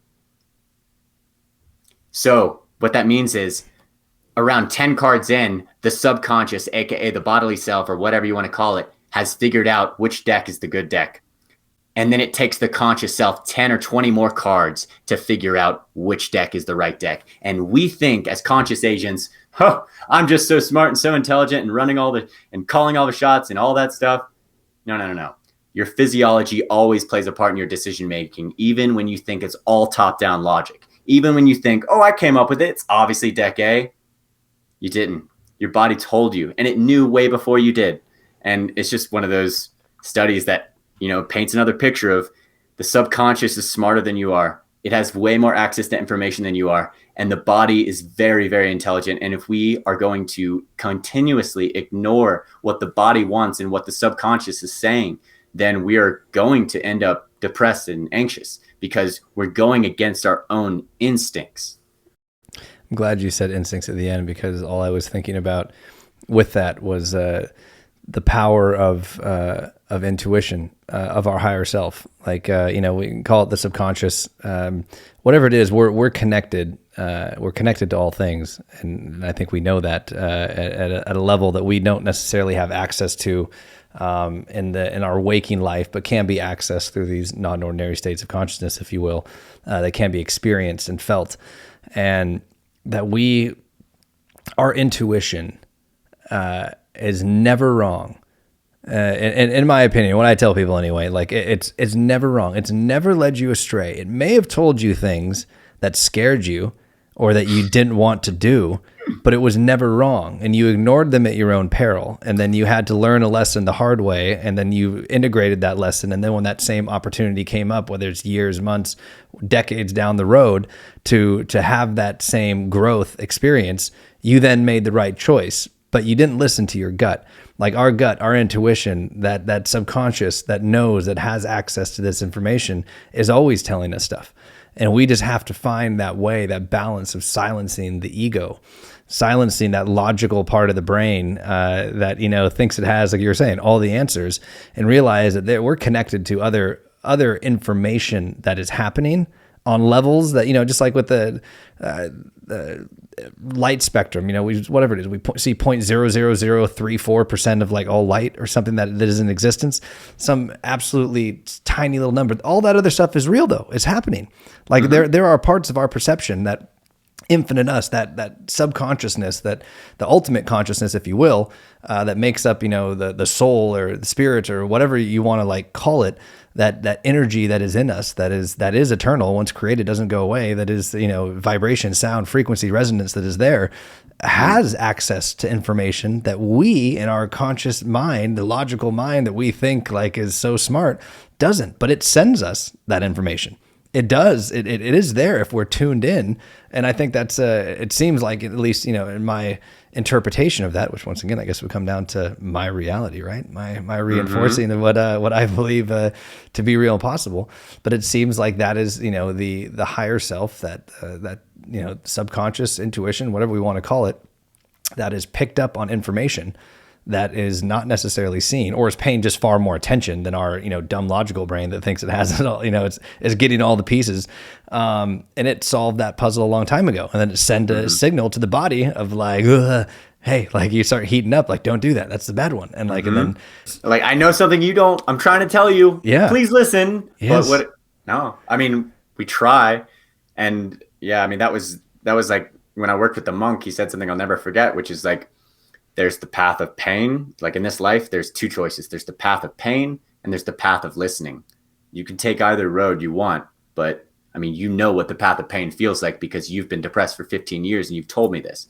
Now I'm telling you there's a new way, and it's through meditation and that sort of thing. If you can start listening to your highest self and this subconscious that you're starting to develop a relationship with, like if you can listen to that more often, listen to your intuition, listen to your gut, listen to your instincts, then you're going to have way more happiness in your life. But when we deny our own instinct for evolution, and I mean cognitive evolution, emotional evolution, like just being better, being on the right path, we have an instinct for evolution, I believe. And when we betray that instinct, we call that depression. And that's what it feels like. It's a resonance of, this is wrong. You're in the wrong direction. Well, I got to say, Jay, I cannot wait to check out the book Consciousness in a Nutshell. I'll be throwing up a picture of the cover. I love the cover of the book, by the way. Super, super dope. I hope it ends up being the one that you go with. And I hope that the audience really enjoyed this conversation. I know we popped around a lot, but that's to be expected. There's a lot to say, and catching up and whatnot. So hope you all enjoyed the conversation, but definitely go to jnelson.com, subscribe to the email so you can be notified when the book does come out. Check out the video he was talking about on his page too, about depression. This should all be very empowering for people. And that is really the point of Nate Night Talks, as far as the podcast goes, is everything ultimately has to do with consciousness and the story and the narrative and the reality that we create for ourselves, and understanding that and becoming in tune with that so that we can ultimately create a life that in a purpose life that we want and that we should have, and then do the same for others. And so what he was discussing about depression, I don't know if we talked about it in this conversation. Maybe it was when we were teasing it yesterday, but just the idea of how very, very, very few people, I can't remember what the percentage is, don't quote me on it, whether or not it's 5% or 10% or whatever of people actually have the biochemical deficiencies needed for most of these SSRIs, these antipsychotics, these things like that. They're just prescribed freely because of big pharma, where most people don't need them. They end up causing more damage. And that's why you see, risk of suicide, risk of all these other things, because all it's doing is amplifying the unhappiness and the poor decision-making that we're doing, the not being in alignment with what we came here to do and what our body and mind and soul knows that we should be doing. And those things can be revealed to you through non-ordinary states of consciousness very quickly, whether it's psychedelics, whether it's meditation or hypertrophic breathing, whatever it may be. Like, there is ways to do it, and you just have to get past the fact that this is science. This isn't new age woo-woo hippie nonsense. This has been done for tens of thousands of years. It's been passed down for tens of thousands of years deliberately. You want to talk about an embarrassment of proof, an abundance of proof. It's in our history, and it's there. And we've only recently lost touch with this, in the Western world. We've departed from spirit. We've departed from consciousness and from the true exploration and interconnectivity of all things. And look at where society is. Look how fucking miserable and unhappy and warring we are and fearful we are. All of this stuff is a symptom of this departure from self and being able to unplug, disconnect from the fucking matrix that we're plugged into, and realize what's going on and let those parts of our brain communicate. And psychedelics, psilocybin in particular, has been proven to cause neurogenesis, to make parts of the brains communicate that weren't previously communicating. Same with LSD. Like, it opens the floodgates of communication, and so that your ego gets put aside, and finally messages that have been dying to reach you are able to reach you. Your ego is crushed. All the lies and the story you've told yourself about who you are, what's real, what's possible, everything is dissolved, and suddenly information can be revealed to you. And that information is enough usually to kick you out of depression and put you in a state of purpose and alignment again. And we must not vilify these things, and really just look at the facts, the science, the studies that have been done. It's all lies. The war on drugs, the embargo on this stuff, the Scheduling 1, it's not based in science. It's not based in any of the actual research. Like, it is in complete contrast and denial to the facts. And this is, but yet Big Pharma, they'll prescribe dangerous, untested things to you freely, and to your children's developing minds. They'll allow you to infect them, but yet psychedelics, as a ceremony, a rite of passage, healing, communing with God and spirit, these things that have been used for thousands of years, and all components to it are known. That you want to talk about a track record? What's the track record so far? On Adderall in children, or Ritalin, these things. We've already seen the effects of them in short-term and now long-term studies. But we have thousands, tens of thousands of years of proof with these psychedelic compounds that there is no danger. Obviously anything can be abused. You can kill yourself drinking water. So let's just put that to rest. Anything can be bad if used irresponsibly. But if used appropriately, no. Right. The only difference between a tool and a weapon is the operator. Damn right. Jay, man, really, really appreciate you coming on for the second official episode of the Nate Night Talks podcast.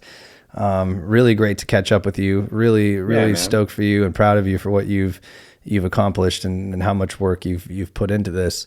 And I think we'll definitely need to do a second part to this, because there's so much more that we haven't talked about, and so much more to dive into, as it pertains not just to the, consciousness, but, the near-death experiences and how those things have changed people, because there's a lot to that as well. And I'm familiar with many stories and many people who've had them, and certain things that are unlocked, I think, in your consciousness and your subconsciousness when that happens.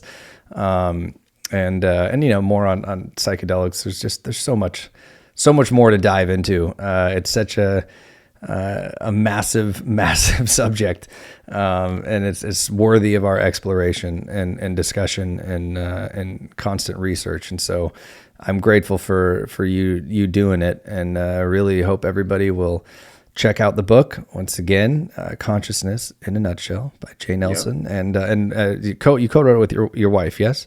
Yeah. And her name, it says Jay Nelson, and who is the other? Lindy Randall, that's my wife. Lindy Randall. So definitely check that out. And once again, go to jnelson.com, check out some of the depression videos and the research and everything that he has on there.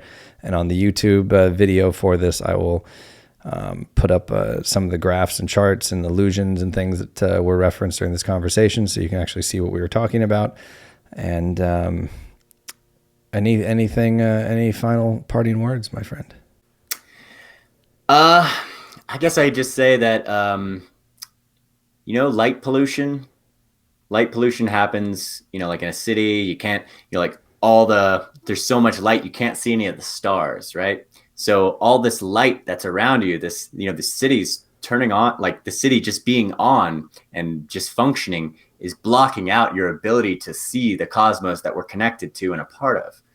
And so if there's a blackout, the entire city skyline has changed, isn't it? Like you're able to now see, you're able to go up in your roof and see there's so many stars you didn't even know were there, because now all this light pollution is no longer blocking it. That's the same thing when it comes to the ego. So I call it ego pollution. Ego pollution is blocking our ability to perceive reality as it truly is, and to truly see how connected we are to everything and to everyone. And so, I don't care how you do it, but psychedelics have a way of obliterating, like causing full-blown citywide blackouts in your brain. And in a good way, it can show you some things. But, these other methods, like, flow states and meditation and all that, and just other altered states of consciousness, are able to make the lights flicker a little bit and show you a little bit. So it depends on how you want to do it. But the idea is, if we can, like, let's get this ego pollution out of the way so we can live a better life. That is a great way to end it. Yeah. Appreciate it. Hey, this is fun, man. Yeah, no. Yeah. Pleasure is mine, dude. We'll do it again once the book actually, I think when it releases, we'll do a follow-up, and we'll dive in and fill in some gaps. But other than that, man, appreciate you. Thank you again. Once again, jnelson.com. Go there, check it out. Everything you'll need will be there, including links to the short film method that we were talking about in the beginning, and all sorts of fun things therein. And so, Jay, thank you. And we'll do this again in a couple months. Thank you, everybody, for tuning in. Thank you. On that note, I'm Nate. It's late. Let's walk. Oh, hey, you made it all the way to the end. Me too. I hope you enjoyed the video. If you did, please make sure that you like, subscribe, comment, share with all of your friends across every social media platform. And then if you have time, go to nateknighttalks.com and join the NNT community and research database if you have time and the resources and want to support what I'm doing here.